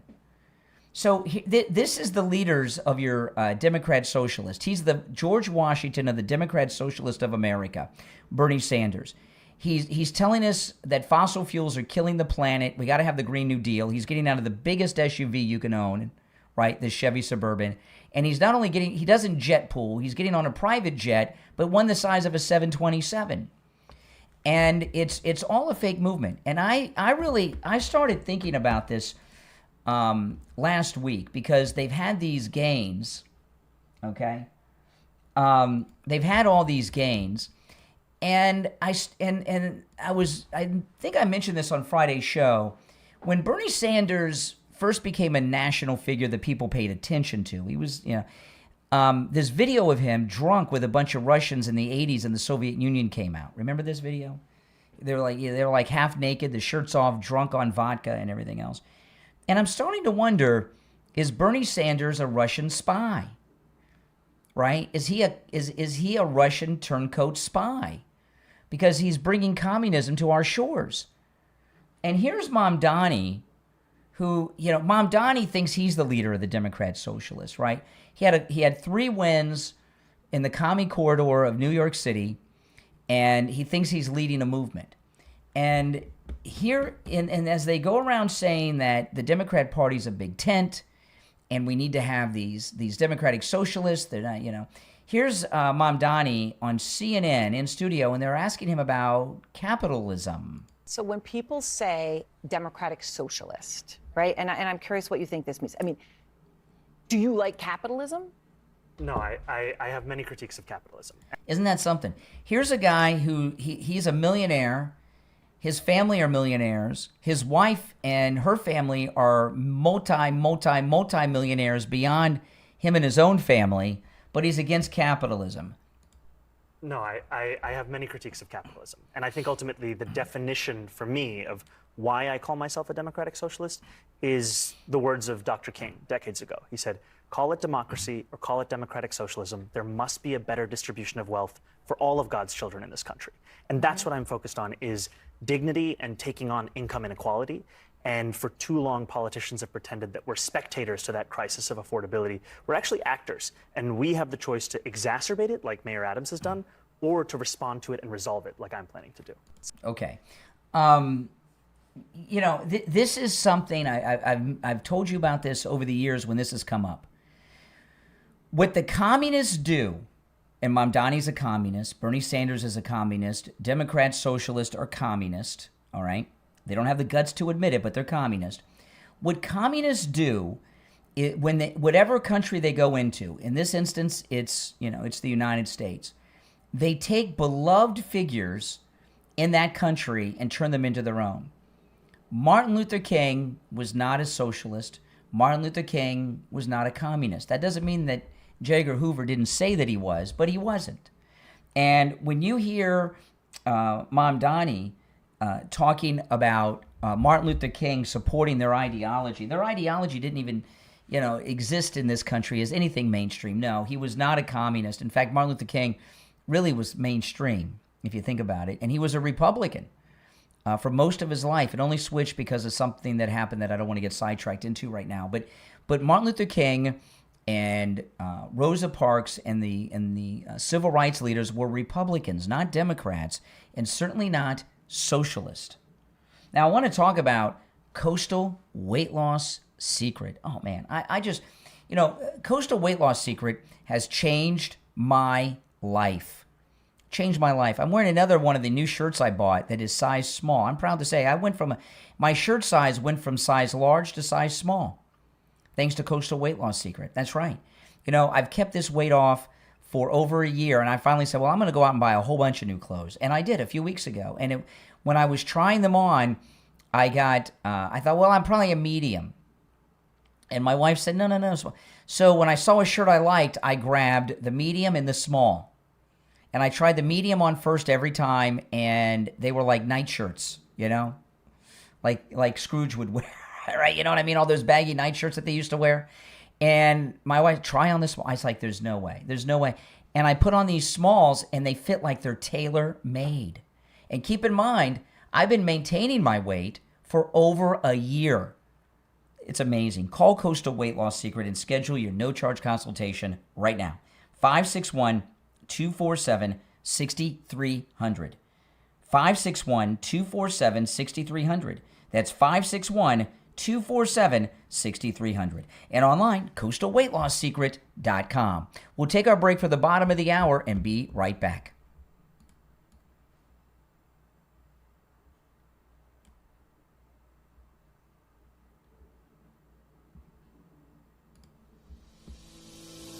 What happens when a group of complete strangers are thrown together and forced to rely on each other? Find out in the new book from author Helen MacArthur, Super Route 7, Ride or Die, available on Amazon. This darkly funny novel takes readers on a journey filled with unforgettable characters, unexpected twists, unlikely friendships, and the kind of secrets people spend their lives trying to hide. Written by veteran journalist and magazine writer Helen MacArthur, Super Route 7 blends blends humor, heartbreak, suspense, and sharp observations about the choices we make and the baggage we carry with us. If you enjoy character-driven stories with wit, mystery, and plenty of surprises along the way, Super Route 7 is a ride you'll want to take. Super Route 7, Ride or Die, from author Helen MacArthur, is available right now on Amazon and free with Kindle Unlimited. Get on board and order your copy right now.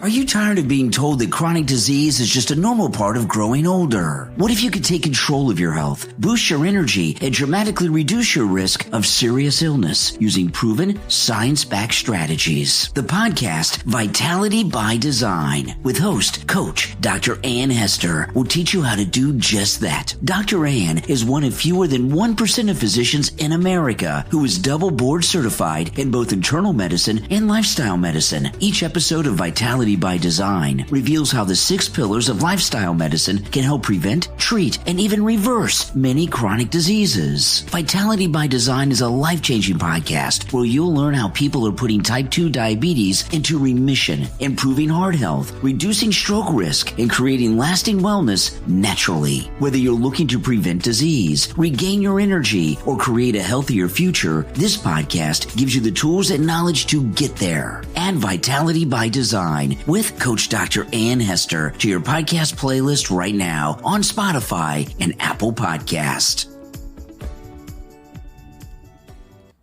Okay, we'll be back in 1 minute. If you're on hold, hang in there.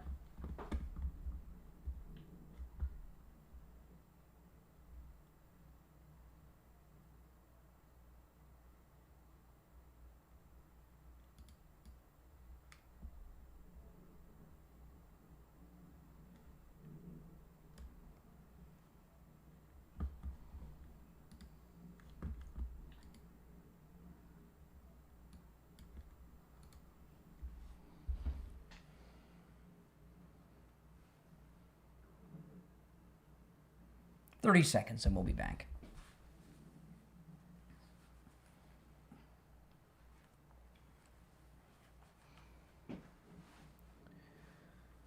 No, not scared, but you can't bore the audience. I'm scared of boring the audience. Let me put it that way. I don't want to bore the audience. Does that make sense? I don't want to bore our audience. You got to have quality control. And by the way, Open Phones is on Friday, not on Mondays.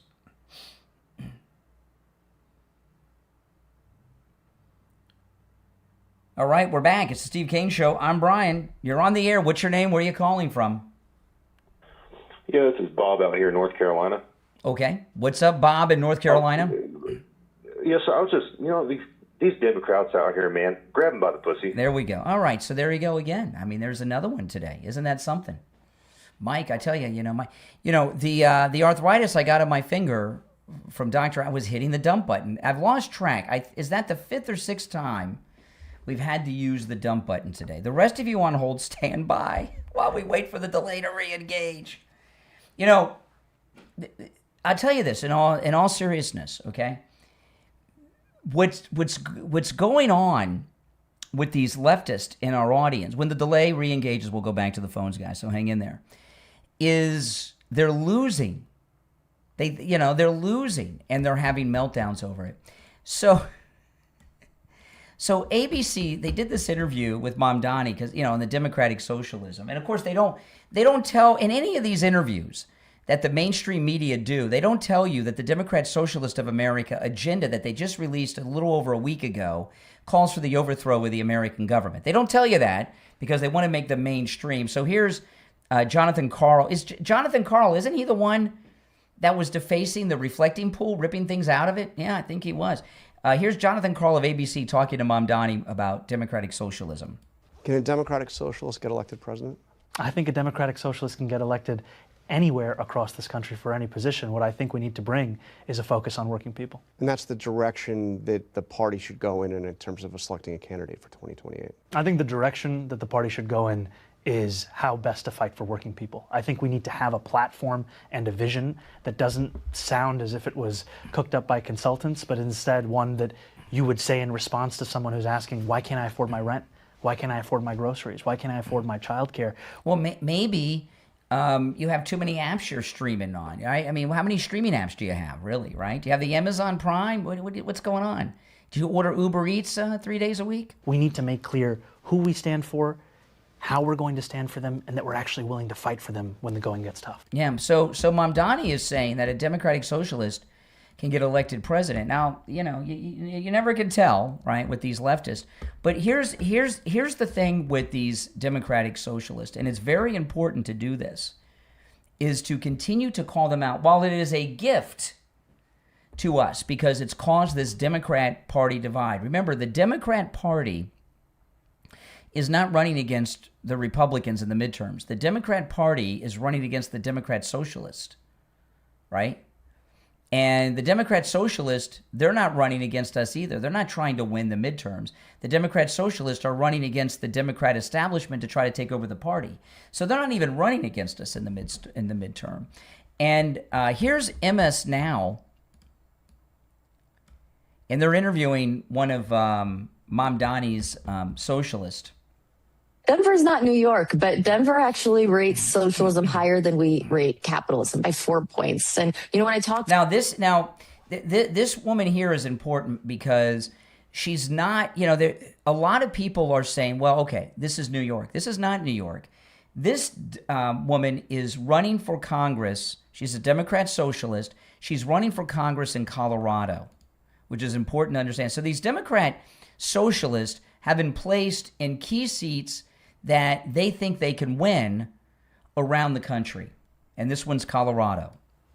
Denver's not New York, but Denver actually rates socialism higher than we rate capitalism by 4 points. And, you know, when I talk to voters about what we're doing and why I'm a democratic socialist, I remind them that we have socialism already, right? It's in the roads that we drive on. It's in the schools we send our kids to. Okay, did you hear this? Now, this is right out of Elizabeth Warren when she first started running for Senate in her first campaign, and Obama.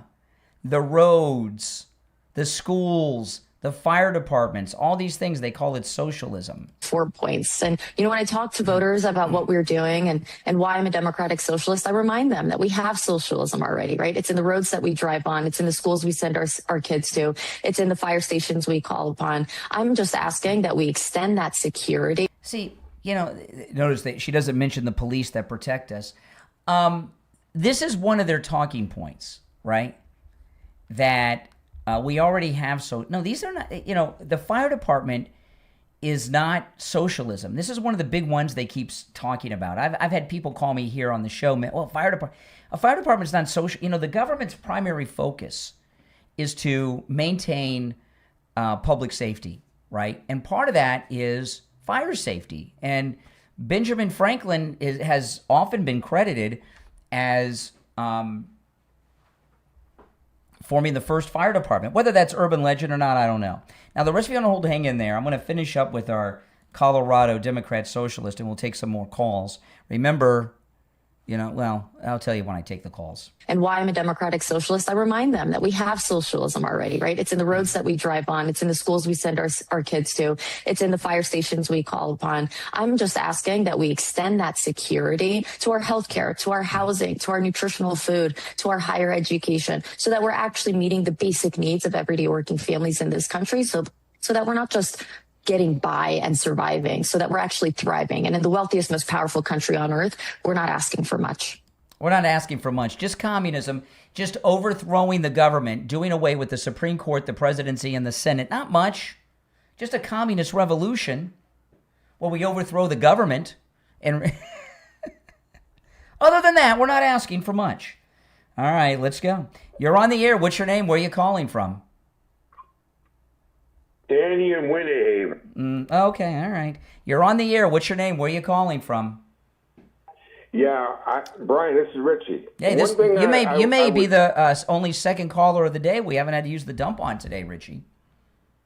Well, you never dumped on me because I have brains. I would never curse on your program.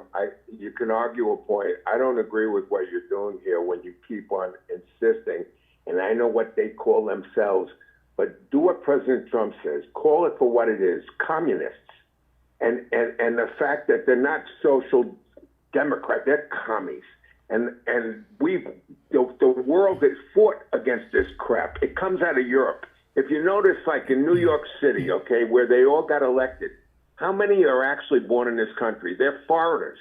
Okay, they come over here. New York City demographically, and anchor babies. They're foreigners or anchor babies. Right. You have a list, I think, I'm sure you have it, of New York City demographics. They were talking about how most of the city is welfare. In other words, you're going to vote your interest. You always brought up the fact that in the beginning, people didn't have the right to vote unless they owned property. They had to have skin in the game. That's right. These people come here and they are leeches, and all they want to do, they're taking working people's money, and they're putting people in hotels and welfare lines and everything else. And this is what you have now. You have, I don't think that healthcare is a right. I'm sorry. When did healthcare become a right? Well, first of all, I know that's a talking point that they have. Mitt Romney is a creep, but when he ran for president against Obama, he took a lot of heat for something that he said that was true. He said the poor people are taken care of, right? They got poor people have healthcare access. You can go for free. If you're poor and you go to the emergency room, you will get all the treatment that our country can provide and not have to pay 10 cents. Right, exactly. They want, in other words, they're communists, 100% commies. Yes, and they're taking over because the leadership of the Democratic Party have given them the voice. Correct. Bernie Sanders is the worst. Bernie Sanders happens to be the worst politician, the biggest cancer in this country. Well, with Bernie Sanders, and I mentioned this earlier, but I don't say this lightly. With that video of his that's been forgotten about when he was drunk with the Soviets in the 80s, okay, going to Russia in the 80s and hanging out with a bunch of Soviets getting drunk on it and making a video, it was a big deal. And I'm starting to wonder if he really is he a Russian agent, because he's not charismatic. He spits when he talks. I can only imagine how gross he is when he's eating a meal. He's ugly. There's nothing likable about him. How did he become so successful in politics? Well, and he's got this whole communist movement going that he's the leader of. He became famous because Saturday Night Live they mimicked his character. With Larry David, he was already in the Senate and running for president by the time that happened. Well, he's an unkept looking guy. He's disheveled. His hair's never combed. He was a mayor of a small town in Rhode Island, I believe. Vermont. And then he went to a senator from there. These people must be brain dead up there. It tells you the choices. You see, there are people that will vote Democrat even if there are communist money. They're going to vote for a Nazi, for God's sake. Yes. I mean, come Grand on. Platte. This whole, we need to get our crap together. We have to start supporting President Trump. Well, things are going well. Again, the Democrat Party is in a civil war right now during this midterm election year over this, and the Democrat Socialists are going to lose in the short term, but in the long term, the odds are in their favor of taking over the Democrat Party. No doubt about it. The odds are in their favor to take over the United States if you want to look down the road. Correct. You know why? The college professors are telling, the commie professors are teaching these young students, when you can't buy a house now till you're 40 years old, I mean, you can. Well, here's the thing, okay? The houses are always expensive, all right? My house cost 4 times what my mother paid for her house, which is, things go up over the years. Here's the thing. I saw one of the Democrats talking over the weekend about this. They're very open about everything they're doing if you listen to them. And what they're saying is instead of getting the Democrat movement is moved from a labor union movement, which is what it was for a long time, to a college campus movement. And this isn't college like in the 60s. Almost everyone goes to college now. And so the impact they're having is larger than we realize. And the Democrat Socialists, the odds are in their favor of taking over everything. There's no doubt. I got to run for our break, Richie, but take care. Now, if you're on hold, hang in there. We're going to check in with John from Lighthouse Medical Center in Pompano. Brian here. I'm at Lighthouse Medical Center in Pompano, sitting with John. He's the Chief Operating Officer and Director of Neuropathy Treatment right here at Lighthouse Medical Center. You know, John, a lot of people have neuropathy. They may have had it for years. They've gone to their primary care physician, maybe even a specialist like a neurologist, and their doctors have told them there's no treatment for neuropathy. That's your life now. That's not true, is it? No, it's not true, Brian. I mean, it's a real common misconception. There's a lot of clinicians who just don't understand neuropathy or how to assess it, how to treat it. We're specialized in this. One of the biggest frustrations is patients don't get proper blood work, metabolic dysfunction testing, looking at their gut health, inflammation, what are their lifestyle choices with diet, sleep, nutrition, hormones. There's so many things that can affect neuropathy. But typically, for most patients, we do a very extensive assessment with really extensive blood work, genetic blood work, and physical testing. And we're able to evaluate the patient to see, do you or don't you have neuropathy? And then we provide them with a treatment plan options for what would be needed to be done for their situation to help them get better. You know, I've talked to quite a few of my listeners that are patients of yours, and I've heard incredible things. I've heard that people have seen relief from neuropathy symptoms after their very first treatment. And I've talked to people that had the treatment through you after years, and their neuropathy symptoms still have not returned. Yes. We're able to help people who are at different stages of neuropathy. Some people in the very beginning stages, we don't want it to get bad, so we're able to treat it sooner because they come in sooner when they notice any sort of symptoms or suspect something. We have patients who have really bad neuropathy who are at 70, 80, 90% nerve damage in both of their lower extremities, and we're able to help them as well. That's the difference of them walking or not, or being able to get up and do things or not. So we have to assess each patient one by one, and that's what needs to be done with our extensive testing.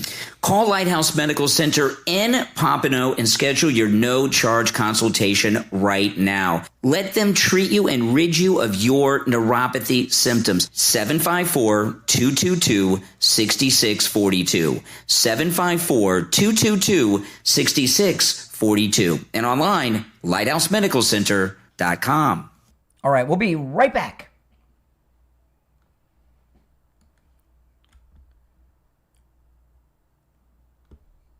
Okay, guys, if you're on hold, hang in there. If you'd like to call in, the number is toll-free and pinned in the live chat. We'll take a quick break.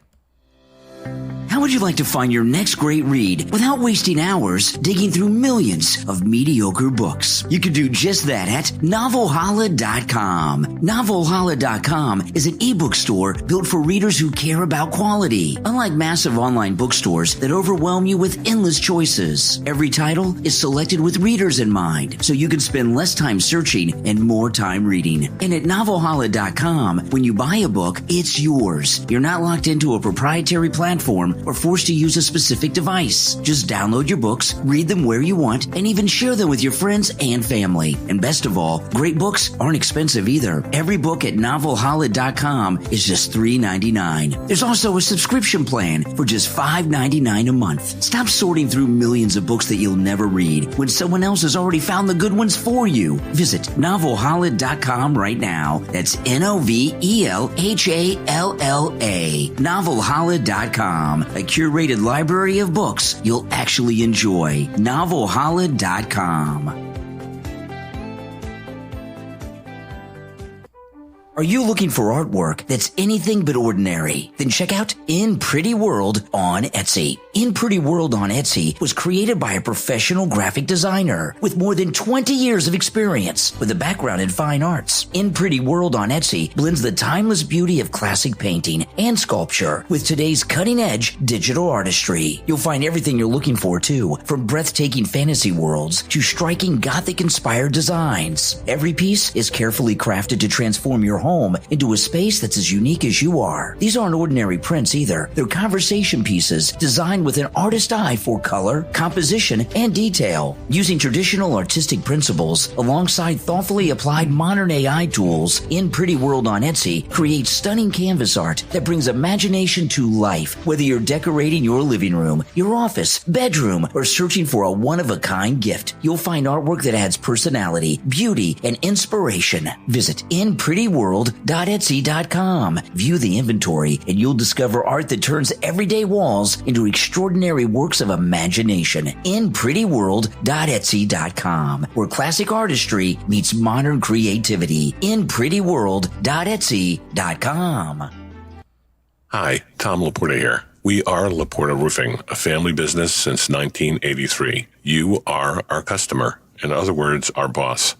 We are here for and because of you, not the other way around. The 2026 rainy season is upon us. Because we haven't had a hurricane in 2 years, all the storm chaser roofing companies have gone out of business, leaving only the strongest and the best contractors. At Laporta Roofing, we will never sell you a roof you don't need.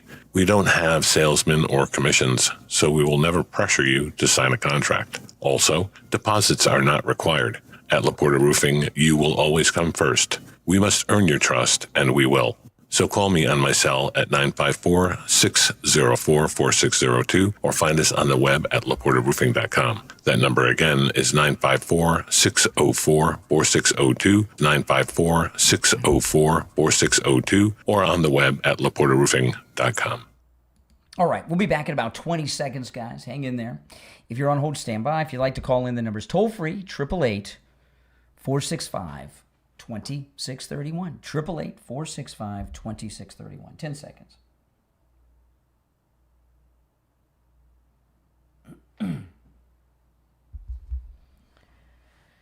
All right, welcome back, everyone. I'm Brian Craig. You're listening to The Steve Kane Show, Florida's longest-running radio show. Callers on hold. Hang in there. If you'd like to call in, the number is 888-465-2631. 888-465-2631. You're welcome to call in about any and everything I brought up so far on the program in the about 2 hours we've been on the air. And I'm really curious to hear from people who saw Citizen Vigilante over the weekend, which I've seen twice. Okay, now, on the weekend shows, they were doing something so bizarre that's supposed to resonate with us and the American people and make us sympathetic to the Haitians of Ohio. The Syrians too, but mostly the Haitians. And the Supreme Court ruling last week allowing President Trump to end the temporary protective status of 16 years for the Syrians and the Haitians has them freaking out because, you know, they've been using the temporary, well, really permanent status, it's what it is, but they've been using the temporary protective status and other things with illegals to move them, or migrants, to move them to certain parts of the country and change the demographics of the country. And they've had success in New York City, throughout Minnesota. You know, these have been taken over by Muslims, right? And they're trying to have a similar effect in Ohio with the Haitians and the Syrians. And, you know, I'm wondering if this was just don't let a good crisis go to waste, you know, because the earthquake was an act of God in Haiti 16 years ago that led to them bringing the temporary protective Haitians here. But I'm wondering about the Syrian civil war, which is why all these Syrians are here with their protective status. Well, no more, it's being revoked. But I'm starting to wonder if the establishment, if Obama, if they started the Syrian civil war just so they could bring more Muslims into the country. Because, you know, it's forgotten so much, but when Trump first became president in the first term, the first major controversial thing that happened was him ending the Muslim ban, remember? And when he ended the Muslim ban, immediately they found a liberal judge in Brooklyn who said, can't do that. Well, the deportation of the Haitians has them really freaking out. And what they were doing was so bizarre. So this is Jake Tapper with Mark Wayne Mullen, our Native American Secretary of Homeland Security. Based on everything I've read, including the UN and Human Rights Watch, it doesn't sound safe for Haitians. More than 8,100 killings documented last year. Those weren't Americans. Haiti is among the top 5 countries with the highest rates of rape and sexual abuse, with more than 1,200 cases of sexual violence last year. That's not Americans. 1.4 million people have been displaced. Those aren't Americans.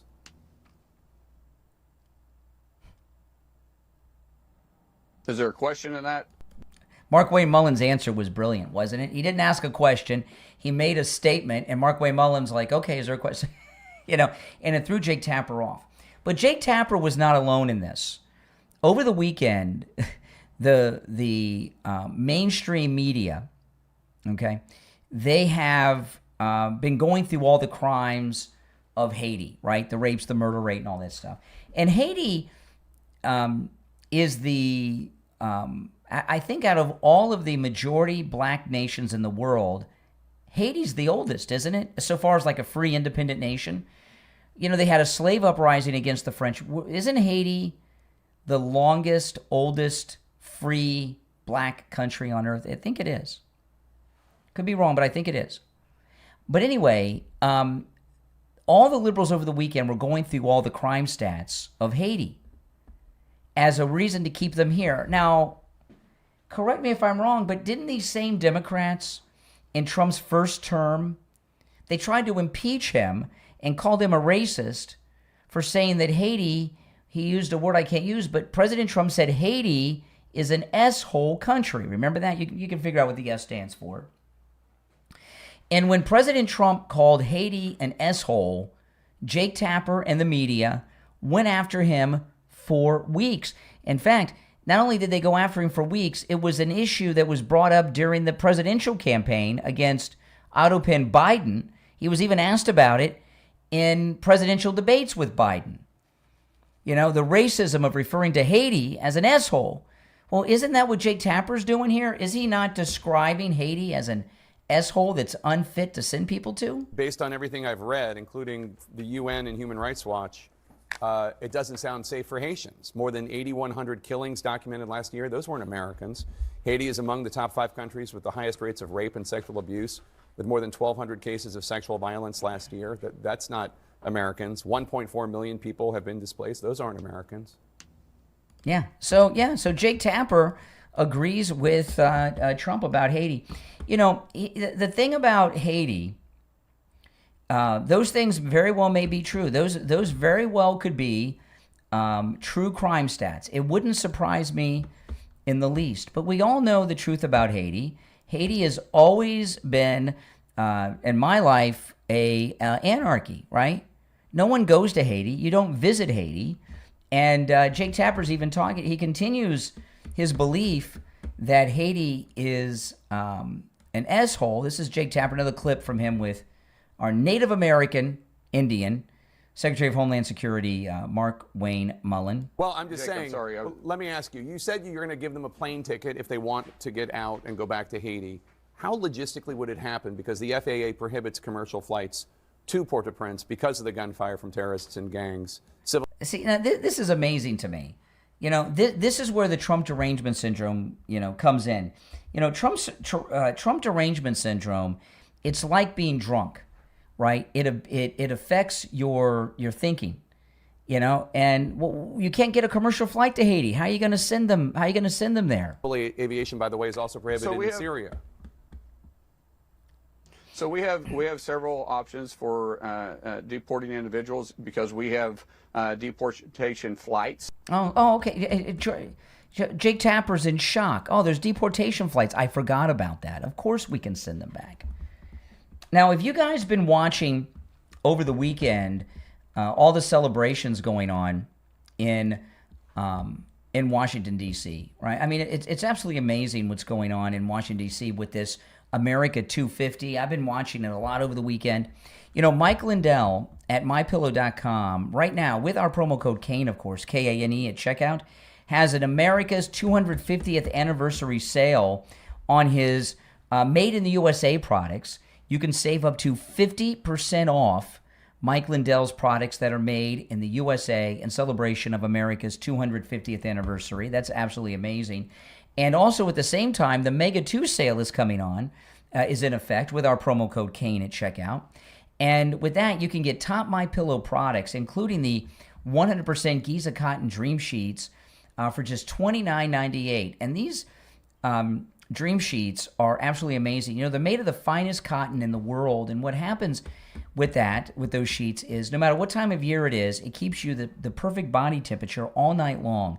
So in the wintertime, you're warm and toasty, but in these hot summer months, and it gets hot during the summer, when you're in bed with the 100% Giza Cotton Dream Sheets, It's like you've got an air conditioning in your bed. You're cool and comfortable all hot summer long. I've been sleeping with these sheets since they've been available at MyPillow.com. Also with the Mega 2 sale, you can get the MyPillow towel sets for just $39.98.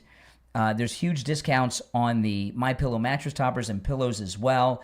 You can use our promo code KANE, K-A-N-E, on all the specials at MyPillow.com.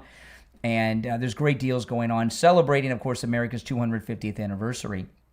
You can also order toll-free by phone, 800-716-4879. 800-716-4879. Promo code KANE, K-A-N-E.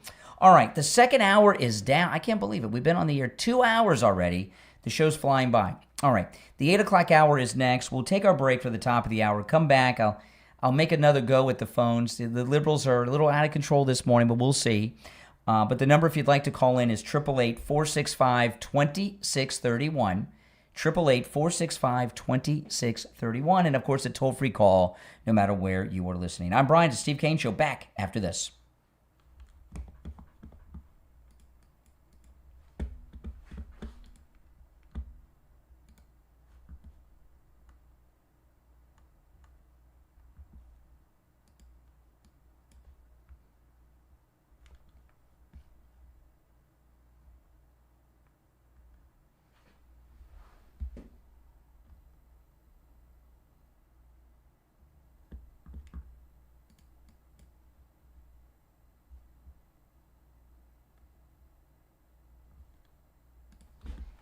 You know, if you're on hold, stand by. We're in radio break now. I saw this over the weekend.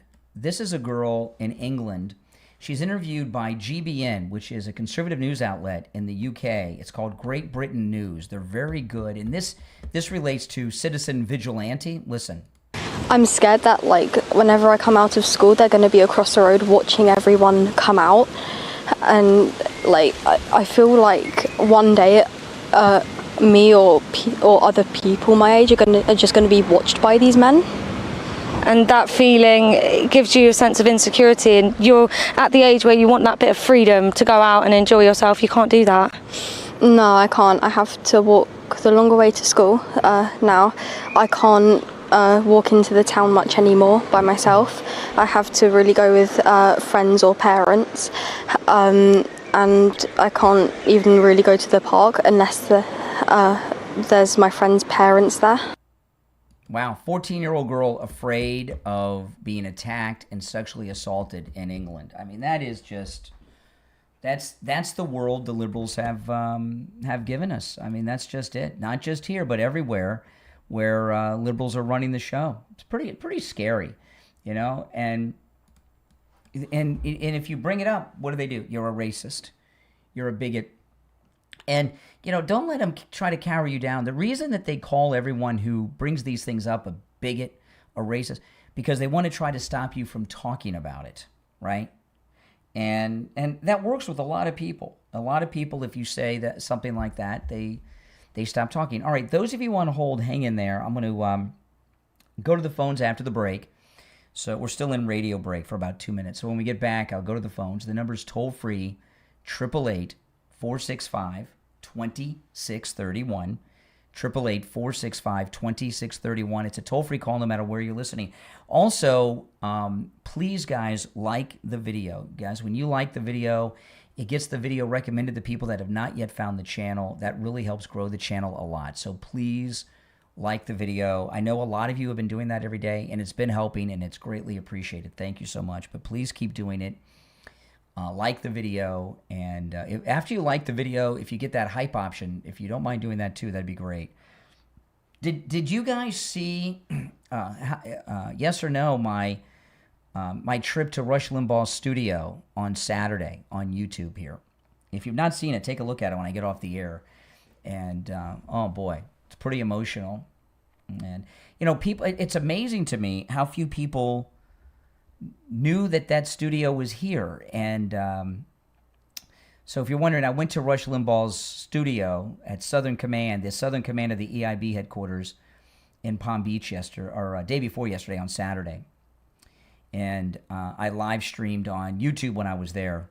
So if you missed it, You can go and check it out when I get off the air today. And it's where Rush Limbaugh broadcast his last broadcast. All right, less than a minute. We'll be back. All right, hang in there. I know it's sad. It's really sad. And that building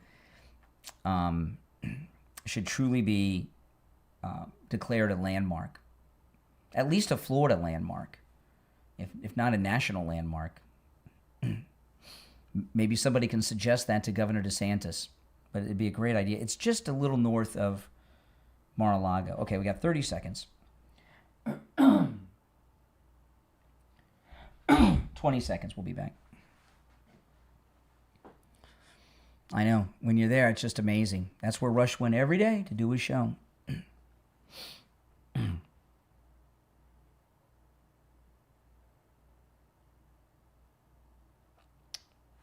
5 seconds.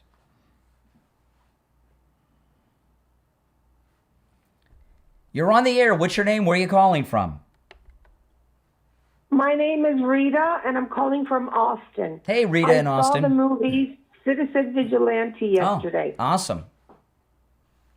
While I agree with the theme about the migrant crime, I found it a bit too graphic as far as violence is concerned. And I liked Army Archer. He's amazing, but I don't understand. The movie reminded me of Charles Bronson. That's exactly in it. Death Yes. Wish from the Top. Correct. But the problem is that I was trying to find the character a little bit more likable, and I couldn't, because I couldn't understand why. While I understood that he's making justice for the victims, why did he go after the police in such a horrible way? And that scene with the sex scene, I just thought that was sort of gratuitous. Why add this to the movie? What I'm trying to say is he seemed to me that he's a little bit mentally off. You know, but yet I want to, and I do like him because of what he's doing. You know, the retribution. Well, part. okay. Now the sex scene. And again, you know, Citizen Vigilante, and is the first movie in I don't know how long that the whole world is talking about. Right? There hasn't been such a talked about movie in decades, maybe. Right? It's the number one movie in the world, even though it's not in theaters. It beat that Supergirl woke garbage and everything else. The sex scene is strange. I'm going to tell you that. And it's incredibly graphic. And I don't know why that sex scene is there, but it's there. And I was talking about this earlier. You know, when there's a great movie, there can sometimes be a bizarre, distracting scene in it. And I use Pulp Fiction as an example. That Pulp Fiction is one of the greatest movies ever made. It's in the top 5 or 10, no doubt. But there's this one scene with Bruce Willis and his French girlfriend that I don't understand it. They're in bed together. I don't get it, you know. But, you know, why discount such a great film with an incredible message because there's one bad scene in it? You're absolutely right. Is what I'm asking you. I don't. And maybe it's supposed to be that disturbing. You know what I mean? Because, like you said, it's to call attention to the message. And I do agree with the message. Well, and so, then I'm glad I watched it. And after he has sex with the prostitute, right? He starts talking to her about the black mold on the walls, right around the ceiling. If you want, he has this whole discussion with her about the black mold and how to get. He owns the building that the brothel's in, so Right. you know. So he's talking about the black mold, and I think what they're trying. I'm not justifying the sex scene. But I think they're trying to show that he just doesn't like people being treated differently. And because she's a prostitute in a brothel, nobody's doing anything about the black mold that's poisoning her. And he wants to right that wrong too. That's all I can put into it. Now, so far as the violence against, he has to be. But the violence He has to be disturbed. The violence he has to be a little hold bit on. mentally disturbed. The violence against the police. But let's talk about that because that's relevant to the movie. There's some spoilers here, but so spoiler alert warning. There's a scene where the police are almost ready to get him. They find him where he's living, and he has a bunker in there, and he kills a whole bunch of police officers.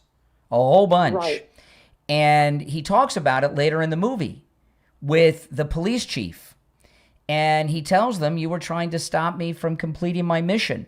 The police are woke, and they're, like with the judges, they're working with these crooked politicians to help these rape gangs run rampant and do what it is they want to do.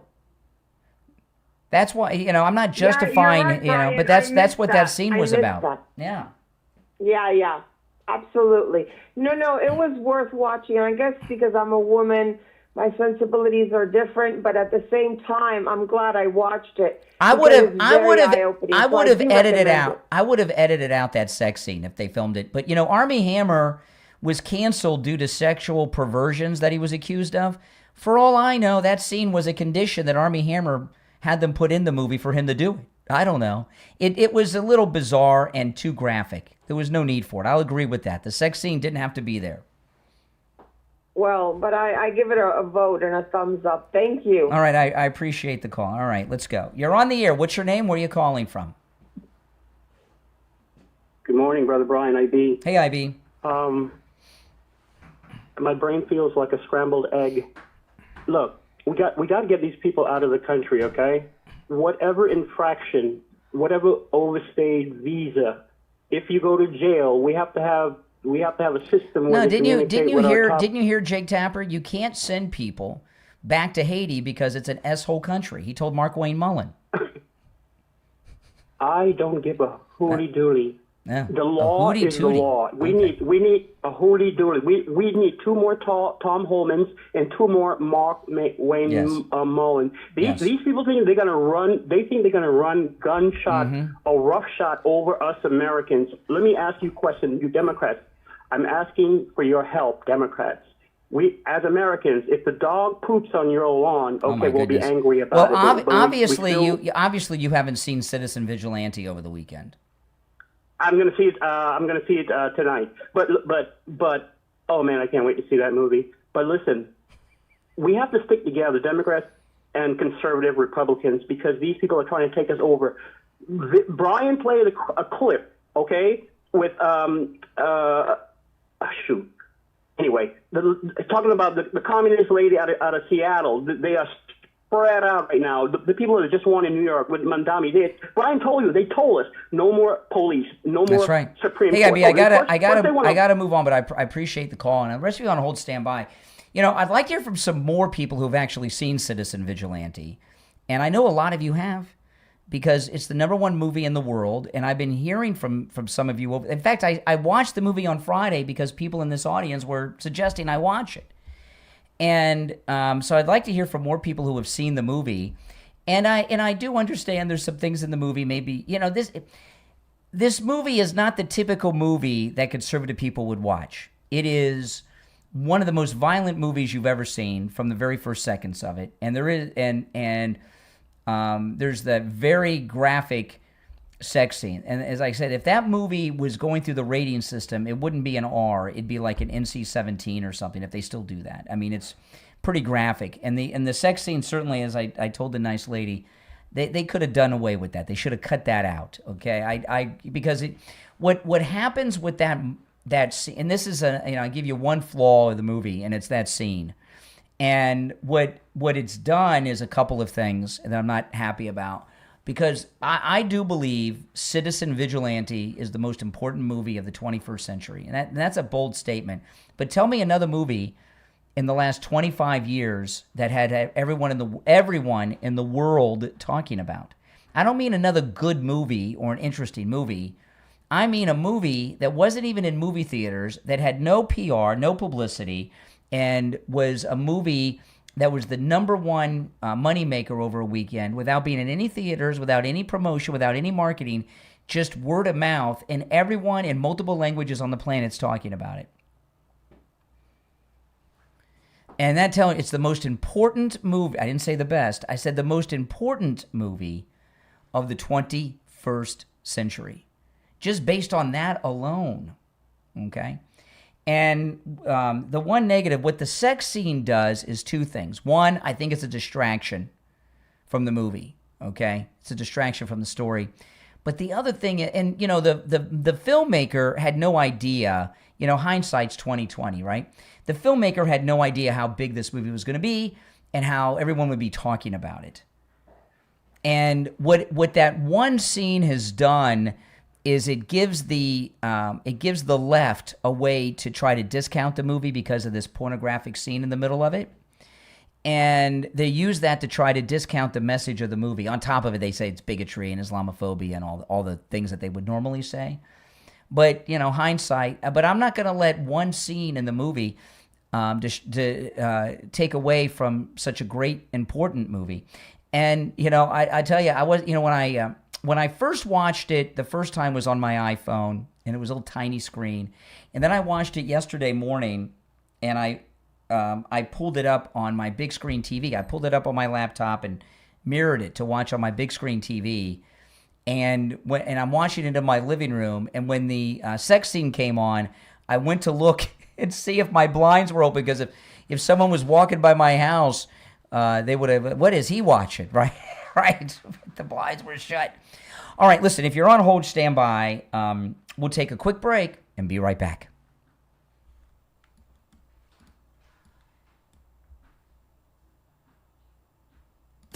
Are you tired of wearing the same copycat fast fashion designs that everyone else is wearing? It's time to stand out, and you can do just that with PrimeHarvest.shop. At PrimeHarvest.shop, you'll discover a carefully curated collection of bold streetwear, eye-catching graphic apparel, and stylish summer accessories, all designed for people who aren't afraid to make a statement. At PrimeHarvest.shop, they don't follow trends, they create their own. And every piece is chosen to help you express your individuality and wear your confidence wherever you go. Stop blending in and start standing out. Visit PrimeHarvest.shop right now. Share the link on all your socials so your friends can shop there too. PrimeHarvest.shop.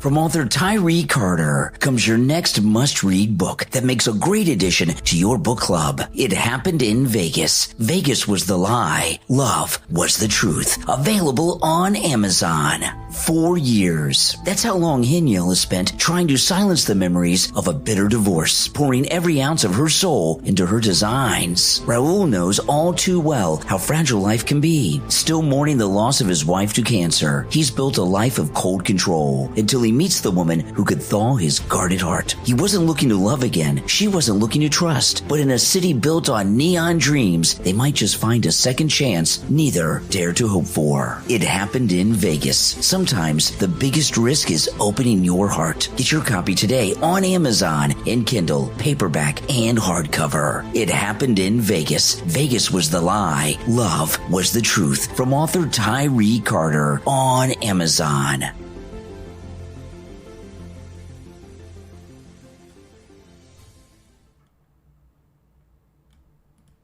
Some of the most meaningful gifts don't come from big companies, they come from family. At Selena's Studio Art on Etsy, every design begins the same way, with a mother, a pencil, and a lifetime of imagination. For years, she created hand-drawn characters for children's books. Funny, playful, and full of heart. Her work was recognized around the world, featured in magazines, and loved by generations of children. Now those same drawings are coming to life in a whole new way. From t-shirts and hoodies to mugs, coloring books, puzzles, posters, even home decor. Each piece at Selena's Studio Art on Etsy carries the warmth of a real story and the care of a real family. Every item is made with premium materials, carefully produced, and designed to bring lasting joy. Whether it's a gift for someone you love or something special just for you, Selena's Studio Art on Etsy has it. It's a legacy. Discover unique handcrafted designs that make people smile only at selenastudioart.etsy.com. That's selenastudioart.etsy.com.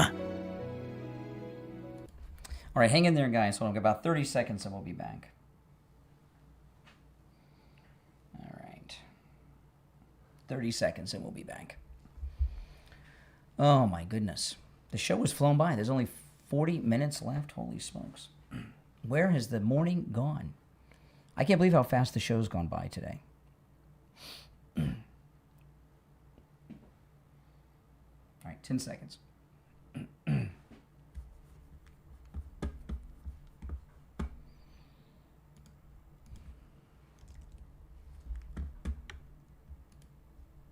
All right, guys, we're back. I'm Brian Craig. You're listening to Florida's longest running radio show, The Steve Kane Show, on the radio since 1977. I want to take a moment just to talk about Coastal Weight Loss Secret. And I tell you, they have changed my life in so many ways at Coastal Weight Loss Secret.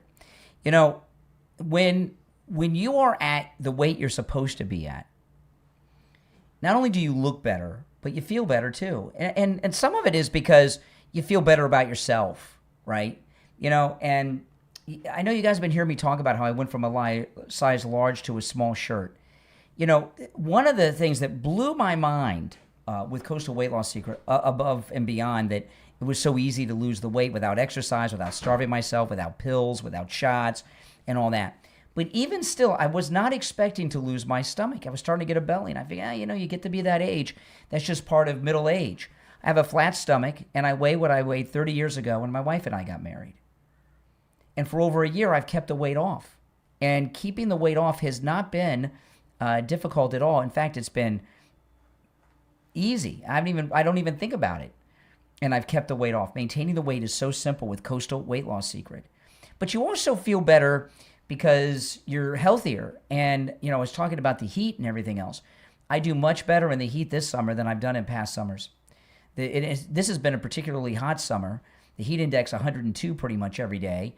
And I feel great. And when I look down and I no longer have partially obstructed view, when I look down and my stomach is flat, it's just an amazing feeling.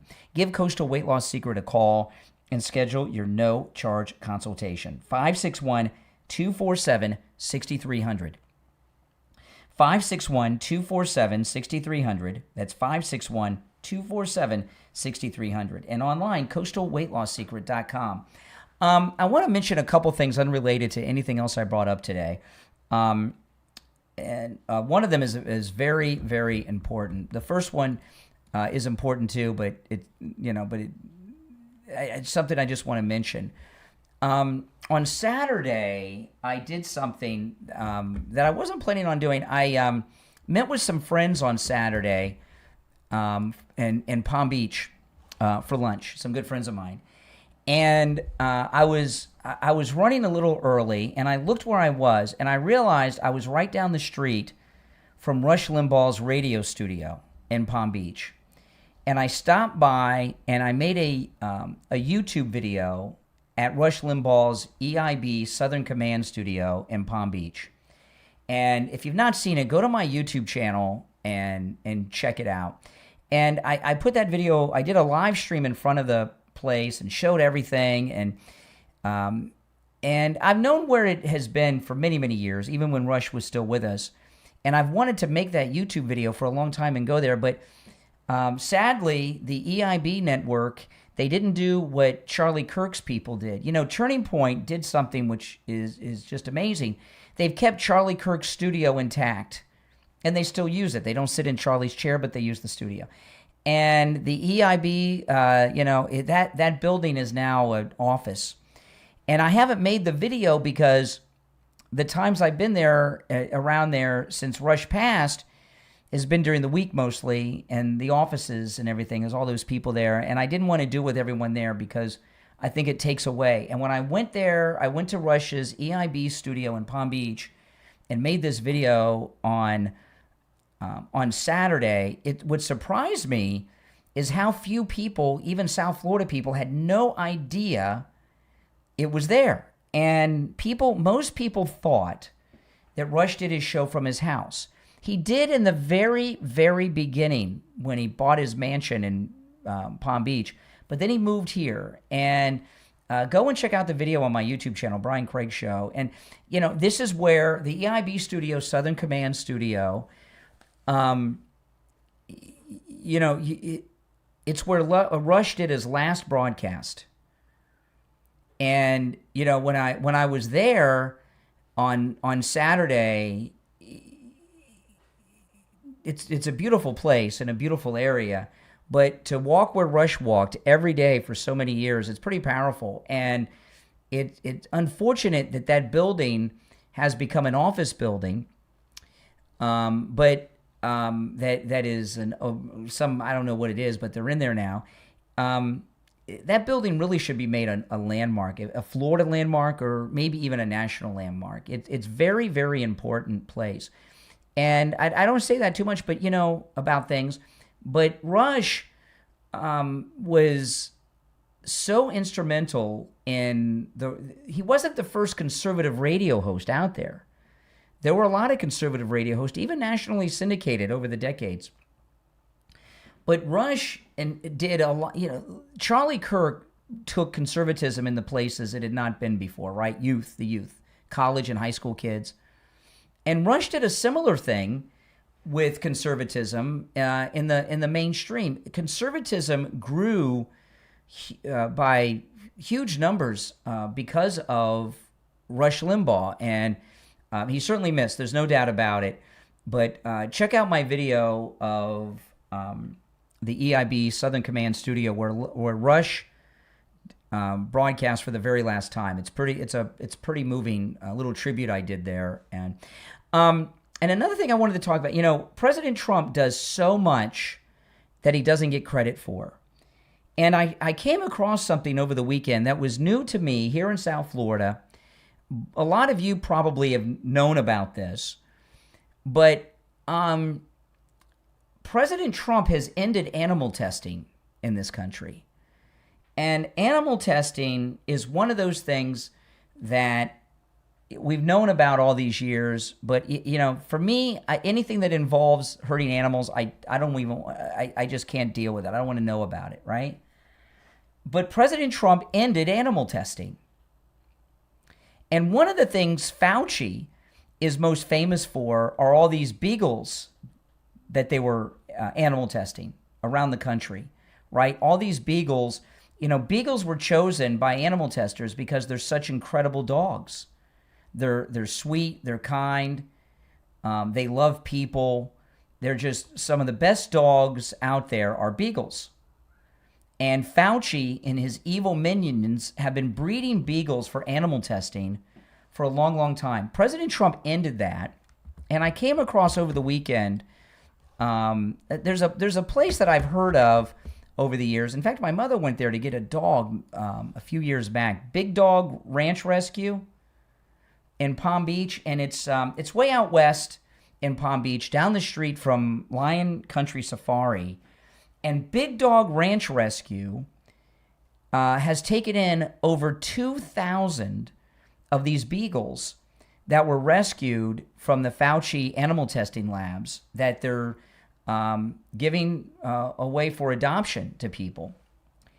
And I saw a video that my wife came across it and showed me this video, the Big Dog Ranch Rescue, and you guys can look them up online, put online, and the people that run Big Dog Ranch Rescue, the first thing they did was thank President Trump for ending animal testing, which led to them getting these over 2,000 incredible beagle dogs that have just been bred and tortured their entire lives. And they're available for adoption there. And this is one of the things that really just, the animal testing in general, it just makes you physically ill, right? But President Trump deserves some credit for this. The most radical liberal lunatics have been advocating to end animal testing, right? Doing all kinds of things, spraying people's fur coats they used to do years ago, And President Trump has ended maybe the only issue that liberals have stood up for in my lifetime that's a good and just thing, the ending of testing on animals. And it's not even in the news. No one gives him credit. And these idiotic animal rights activists are probably still voting for the people that put Fauci up on some pedestal like he's the sexiest guy alive. They turn him into a sex symbol, right? Like he's the greatest man who's ever lived, who was responsible for the animal testing. And when I saw this over the weekend, it broke my heart, to see what these poor animals were going through. And I watched some videos that Big Dog Ranch Rescue put up when the dogs arrived. They're so happy. These dogs, they've never been outside before they were here. They've never touched grass. They've never been treated like a dog should be treated.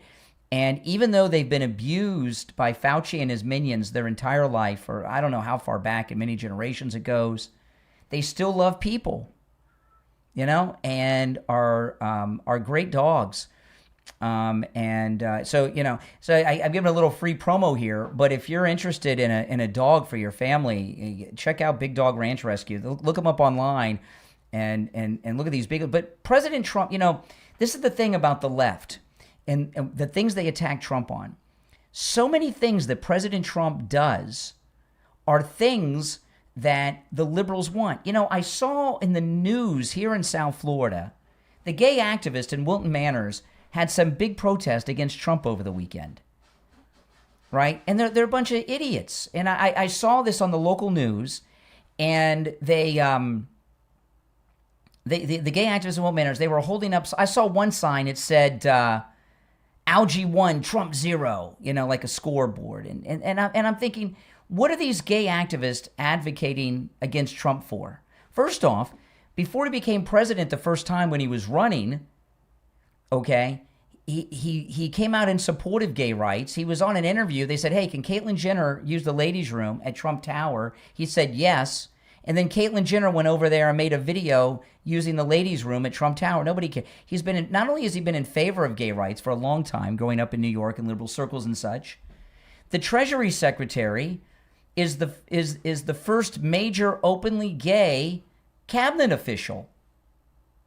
Scott Bassett, appointed by President Trump, who's one of Trump's closest advisors. And I'm looking at these idiot gay activists in Wilton Manors over the weekend yelling terrible things about Trump. What are they griping about?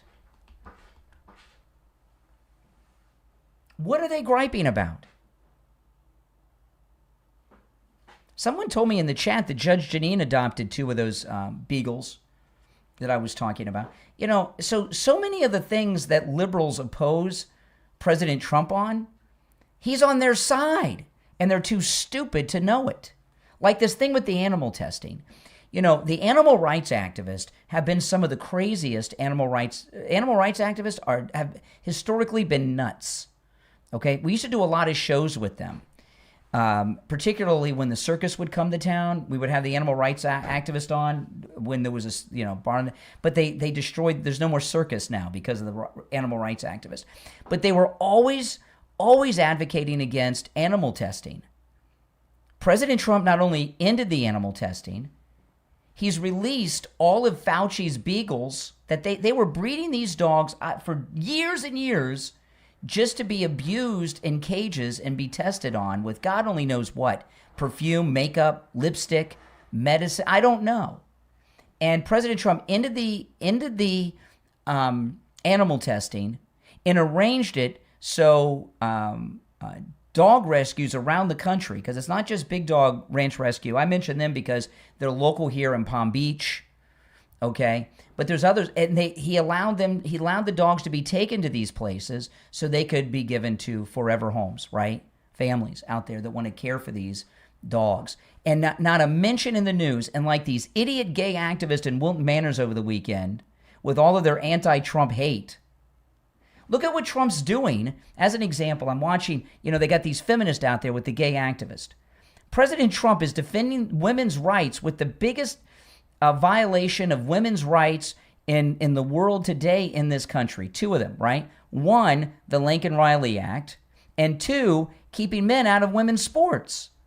How many women have not been assaulted or murdered, raped because of Donald Trump and what he's done with ICE and the border? God only knows how many. And what he's doing to protect women's sports. Why are these feminists and gays attacking him over the weekend in Wilton Manors? They're psycho, is what they are. Okay, oh boy, we're late for the break. Let's take our break for the bottom, and we'll be right back. Yeah, check this. Those of you that are in South Florida, check this place out. It's called Big Dog Ranch Rescue. This is their website, and these beagles are available for adoption, and I have too many pets. I don't have room in my house for more pets. Or believe me, I'd be over there, no doubt about it. Okay, I'm gonna take a quick break, guys, and be right back. How would you like to find your next great read without wasting hours digging through millions of mediocre books? You can do just that at NovelHolla.com. NovelHolla.com is an ebook store built for readers who care about quality. Unlike massive online bookstores that overwhelm you with endless choices, every title is selected with readers in mind, so you can spend less time searching and more time reading. And at NovelHolla.com, when you buy a book, it's yours. You're not locked into a proprietary platform or forced to use a specific device. Just download your books, read them where you want, and even share them with your friends and family. And best of all, great books aren't expensive either. Every book at NovelHolla.com is just $3.99. There's also a subscription plan for just $5.99 a month. Stop sorting through millions of books that you'll never read when someone else has already found the good ones for you. Visit NovelHolla.com right now. That's NovelHalla.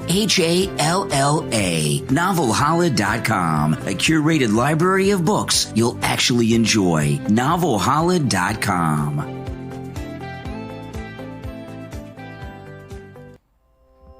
Are you carrying stress, anxiety, self-doubt, or emotional wounds that seem impossible to move beyond? You're not alone, but there is help at TransMend, where you will find licensed mental health therapist Kyla, who helps adults just like you throughout Virginia and Hawaii find healing, clarity, and lasting personal growth through compassionate telehealth counseling. Guided by the powerful philosophy, Mend and Transcend, Kyla helps clients address the experiences, the patterns, and the beliefs that may be holding them back while building the resilience, confidence, and skills needed to move forward with purpose. Whether you're navigating trauma, anxiety, life transitions, self-esteem challenges, or simply seeking greater emotional wellness, TransMend offers a personalized, trauma-informed, and holistic approach designed to create meaningful, long-term change. Kyla is also author of a guided coloring and journaling book that features original reflections, journal prompts, and poetry created to inspire healing, mindfulness, self-discovery, as well as personal growth. If you're ready to mend what has been weighing you down and transcend your experience into your next chapter, as well as learn more about Kyla's book, visit transmend.com. That's TransCmend. Transmend.com. Mend and transcend.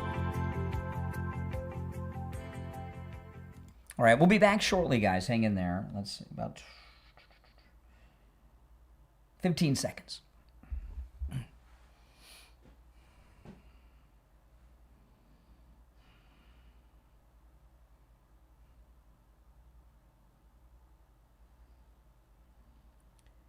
All right, welcome back, everyone. I'm Brian. It's the Steve Kane Show, Florida's longest running radio show.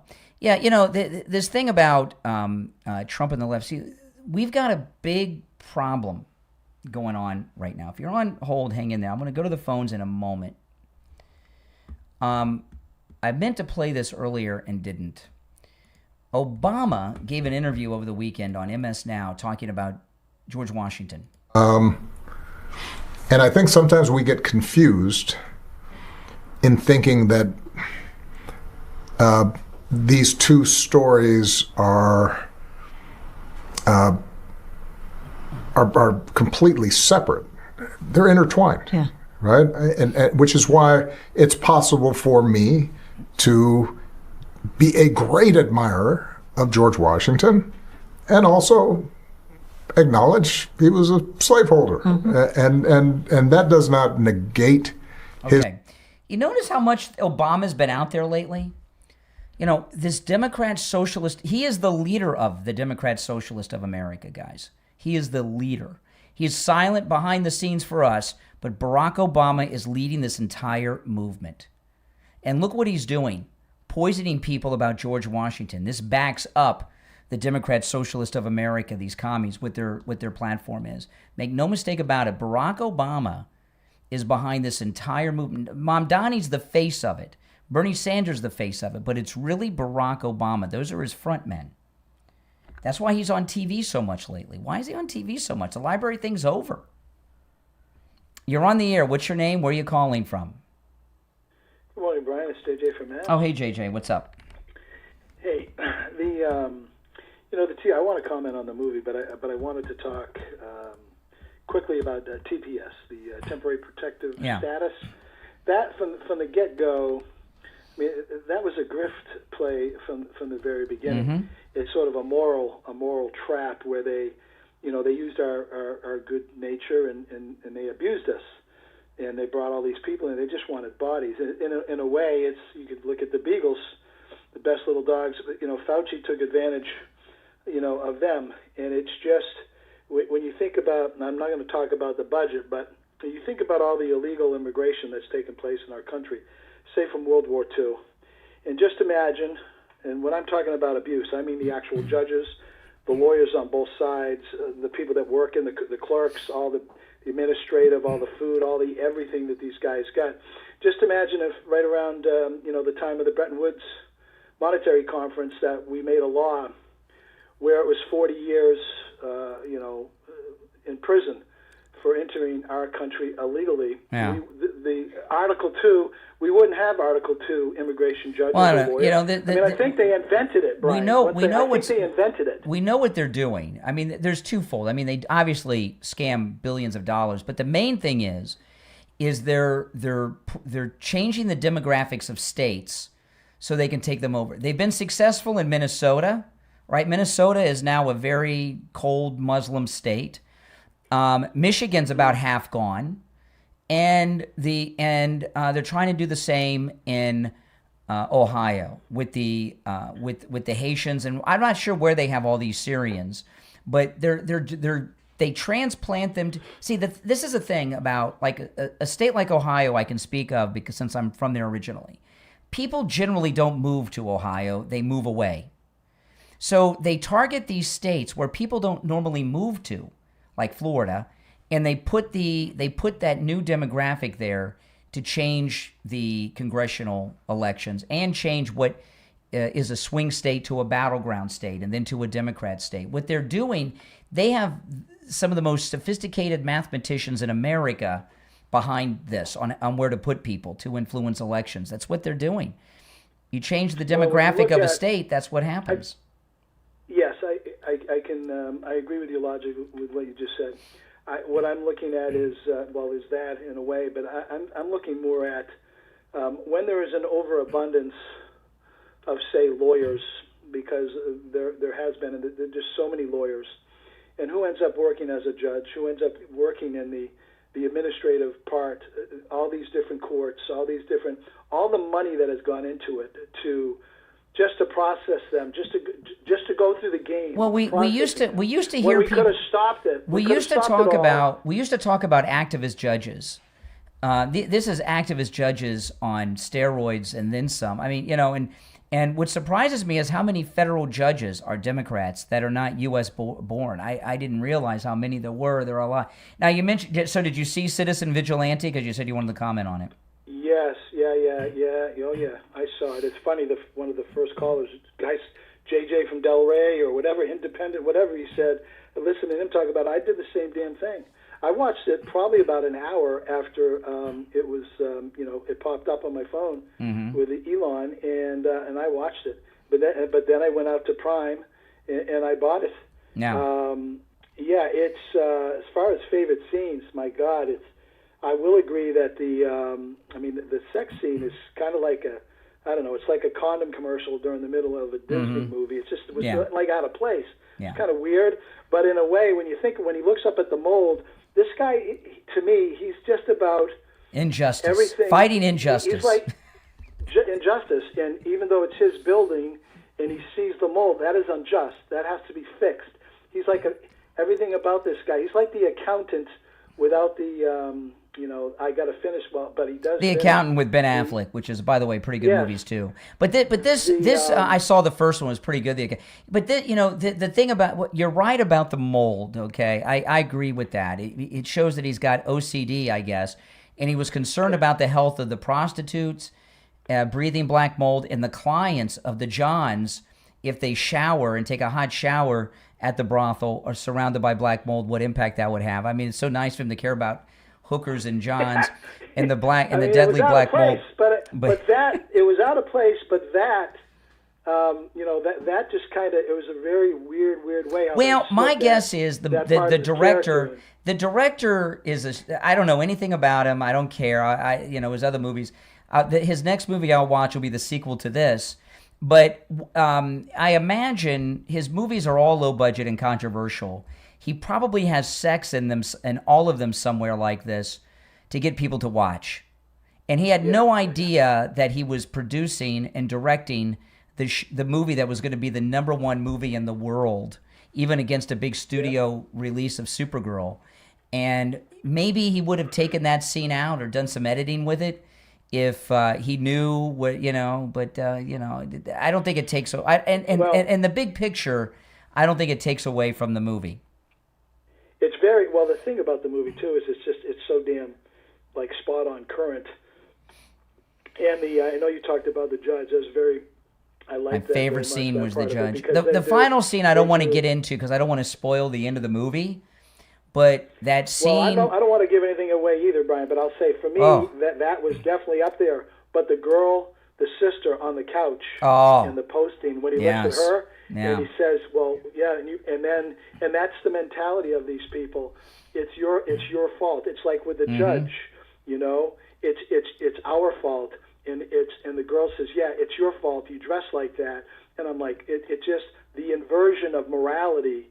Everything is inverted when we bring these people. They're like to me, it's sort of this movie screams third world go home. Well, there was just a story about a week ago in the UK that a government study leaked out in the UK that the government didn't want you to know about how many rapes there have been of English girls from these grooming gangs. And then this movie comes out over the weekend, and it's almost like a documentary. Yeah, what timing? It was, that was pretty. I was very when I saw this. I'm like, what? With Elon that he put that. Now on I checked during the break, and it's still available for free on X. I don't know how long that's going to be, but Citizen Vigilante is available on Amazon. And it's available on pay-per-view, so you can get it and you can either buy it or rent it. But the last I checked, which was about 15 minutes ago, it was still free on X. But I will warn you, it is very violent, very graphic, and there is one very graphic, pornographic scene in the middle of the movie. But you can fast forward through that. You don't have to watch that part, the sex scene, if you don't want. Yeah, I did actually, because after I saw the movie, I bought it. So and I said, my sister said, "You got to see this," because we have some relatives in the UK. We have relatives in. Well, JJ, I'm late for the break. I got to run for the Gold Report, but I take care. If you're on hold, stand by. We'll take our last break of this Monday and come back with the Gold Report.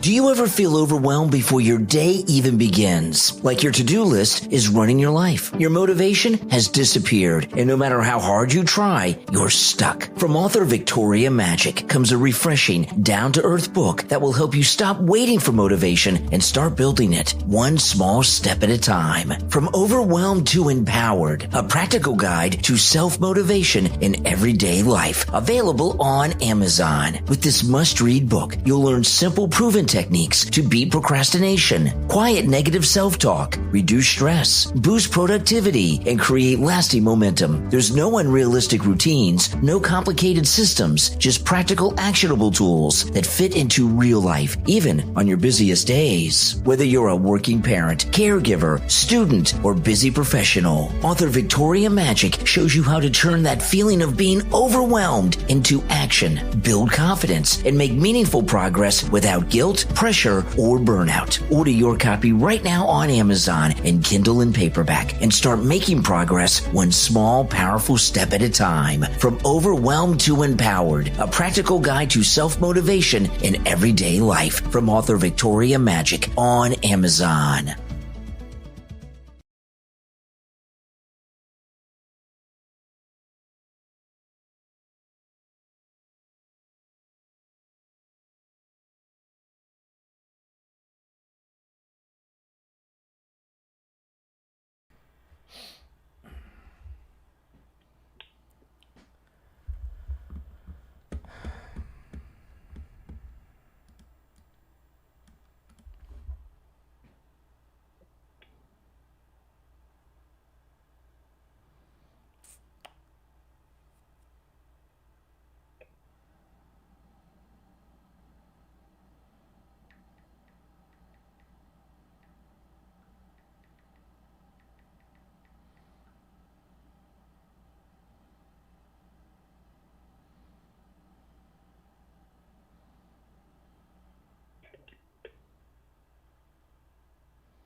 All right, and it's time to check in with William Youngerman from the offices of William Youngerman Incorporated with our first look at gold, silver, and the other precious metals for the week. William Youngerman, how are the metals opening up? Metals are opening up higher or lower this morning after a comeback on Friday. Friday, we saw gold trade as low as $3,970 and as high as $4,096, and closed out the day and the week at $4,088.60. That was plus $62.60 on the day. Silver was up $1.30, closing out the week at $59.05 the ounce. Platinum gained $20 at $1,615, and palladium was up $22, closing out the week at $11.88. Overnight, we saw gold trade in a range of $4,025 on the low, all the way up to $4,089. Currently at $4,044 the ounce on gold. That's down $44.60. Looks like we're going to try to test that $4,000 number again. We'll see if that holds. Then silver down 70 cents right now at $58.35 the ounce. Platinum down $30 at $1,580. And palladium up $2 at $1,190 the ounce. Oil's hovering around that $70 a barrel price. And that's pretty much where we are starting off this new week. All right. And, I want to mention, because we're in summer vacation time, can you talk to people a little bit about your foreign currency exchange? Yeah, we traded over 60 different foreign currencies, many of them in stock for immediate delivery, cash for cash. And you can come in or give us a call and reserve your currencies, or come in and pick them. Yeah, and it's rare that I'm ever over there that there's not at least one person, if not multiple people, that are there just for the foreign currency department. So the word's out on the street about that. And, if you have some old foreign currency that you'd like to turn into U.S. dollars or maybe gold or silver, stop by too, all right? If it's left over from a trip or something. Stop by. William Youngerman's address is 150 East Palmetto Park Road in Boca, on the first floor of the Bank of America building, just east of US 1 Federal Highway, on the south side of Palmetto Park Road. And when you enter the building, William Youngerman is directly across the lobby from the bank. You can call toll-free. Again, he opens up at 10 a.m. Toll-free, 800-327-5010. That's 800-327-5010. And online, where you can find both his address and phone number, just go to williamyoungerman.com. All right, William Youngerman, we'll talk tomorrow. Okay, have a great day. Thank you. All right, take care. This movie, Citizen Vigilante, which I'm pretty obsessed with. I cannot remember the last time I was really in, I got excited at the Melania movie, don't get me wrong, and I went to the theater for the first time in many years to see Melania. And then I watched it again on Amazon Prime. But this movie is more important than that, because there's an entire global dialogue going on. And that's what makes this movie so important, and the most important movie of the 21st century, in my opinion. I mentioned Pulp Fiction a couple times. It's so rare to go out and see a movie that really just stays with you, really, right? And Pulp Fiction was one of those movies. I mean, I remember I saw Pulp Fiction in the theater twice. And I've seen other movies in the theater twice at that time, but usually like a Star Wars movie or a Star Trek movie when I was a kid. I'd go back and see it a few times. Never like a regular movie. And Pulp Fiction was an important movie and was exciting and moved people, but it wasn't an issue-oriented movie. This movie, I guess the reason Pulp Fiction comes to mind is because Tarantino's so violent and this movie's so violent. But it's about a violent topic, and I'm looking at these reviews of it. It's ridiculous. On Saturday, it was published that as of Saturday, the movie had made $67 million. And that is before people knew that it was, in large part, that it was available to buy or for pay-per-view. I've not been able to find any updates on the numbers it's made since Saturday, which tells me it's gone through the roof and they don't want you to know. But it's been number one on Amazon for a couple of days now. And the thing about movies that is the sign of a movie's success is the word of mouth. And when Elon Musk put this movie up for free on X on Friday for 48 hours, although it was still there this morning, and I saw it at 8:30 still, I don't know. But what that did is got the word of mouth going. And the word of mouth has, I would say, is about 90% positive. The liberals are going to hate it, okay? And the reason they're going to hate it is because it's about a truth that they're responsible for. And there are some conservatives, like I got a call from a nice lady. She was a MAGA person, but the sex scene was too much for her. This is not a Hallmark movie, okay? This is not the typical movie that a lot of very conservative people would go and see. I like Tarantino, so I'm going to see Tarantino movies, but I'll see whenever he has a movie. I'll see his movies, and they're pretty violent. But this is, this is different. And I'm not going to read through a bunch of reviews, but this headline, they're covering up how much money the movie's made. It's been totally covered up. And Variety, this is their review headline: Citizen Vigilante does Army Hammer no favors with this morally bankrupt thriller, playing an American abroad determined to eradicate criminal migrants in Europe. The star does nothing here to remedy his fall from grace. Now, this is the thing. Army Hammer was completely canceled. He had a fallout with a girlfriend, and she made some claims that he was into cannibalism. I don't know. It's pretty bad. And he was completely canceled. And he has not worked in years. He did an interview a few months back that was a really good interview I watched with Bill Maher on Bill Maher's. Bill Maher does this show where he gets high and drunk while he's interviewing people. And he interviewed Army Hammer on that. I watched the whole interview. It was a couple months back. You guys can look it up and watch it. And he was talking about he thought his career was over. And a year and a half, 2 years ago, Army Hammer, who was a big movie star, a leading man in movies, he was selling timeshares in the Cayman Islands. And he had to stop doing it because people down there started putting on social media at the timeshare. Army Hammer just tried to sell me a timeshare. So you got to think about this now. You've got a guy who was canceled about 4 years ago over this bestiality Me Too thing. He was selling timeshares 2 years ago. And now he's in the number one movie in the world.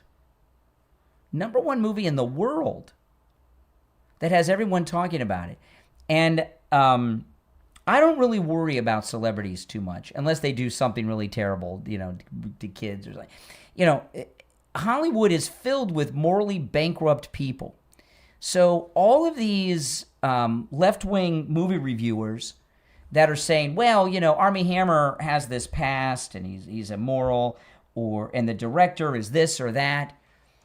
How many leading men are not messed up? How many directors are not morally bankrupt? I mean, I've never seen mainstream Hollywood reviewers talk about the morality of the director or the actors in movies. They don't like the agenda. And, it also shows that the movie business is not dead. People aren't tired of movies or over movies because of tech. It's just Hollywood's producing woke garbage that no one wants to see. And Top Gun 2 didn't prove that to them, but maybe this will. Now, if you woke up this Monday morning in pain, before you do anything, go see Dr. Appleton this morning. Appointments are not necessary and walk-ins are welcome. Am I here to tell you, Dr. Appleton and his laser-away pain treatment works. He's rid me of pain 7 times, and all of the times he's rid me of pain, the pain has never returned. Never. It's absolutely amazing. Works on every type of pain I've ever heard of: arthritis, bronchial neuralgia, bursitis, hip pain, knee pain. Many of these pains was the pains I suffered from. Lumbar pain, muscular contractions, sciatica, strains and sprains, tinnitus, tennis elbow, which, can we update that, Dr. Appleton, to pickleball elbow? I think there's a lot of pickleball elbow these days. Neck pain, stenosis, the list goes on. I have not known any pain that it doesn't treat from people I've talked to. It's amazing. Give Dr. Appleton a call and say bye-bye to your pain. Remember, appointments aren't necessary. Walk-ins are welcome, even on Saturdays. The consultation is free, and if you have x-rays or scans, bring them with you. Dr. Appleton will gladly look them over. Here's his number, 954-973-0710. 954-973-0710. That's 954-973-0710. And online, AppletonCairo.com. All right, guys, that's all the time we have for today. If you're on hold, hang in there. Then you'll be first in line tomorrow morning at 6 a.m. And if you haven't seen the movie, go and see it and call me about it tomorrow, because I think for the whole week we'll keep the lines open and keep that as an open phone topic for the whole week, Citizen Vigilante, because I really want to hear what more of you think who have seen it. My name is Brian Craig. You're listening to the Steve Kane Radio Show, Florida's longest-running radio show on the radio since 1977, celebrating 49 years on the radio. We'll see you tomorrow morning at 6 a.m. All right, guys. So, hey, listen, before you go, please like the video if you've not already done it. Please like the video. When you like the video, it gets the video recommended to people that have not yet found my channel. Okay, guys? So please like the video. My name is Brian Craig. Thanks for watching. I'll see you next time. Take care.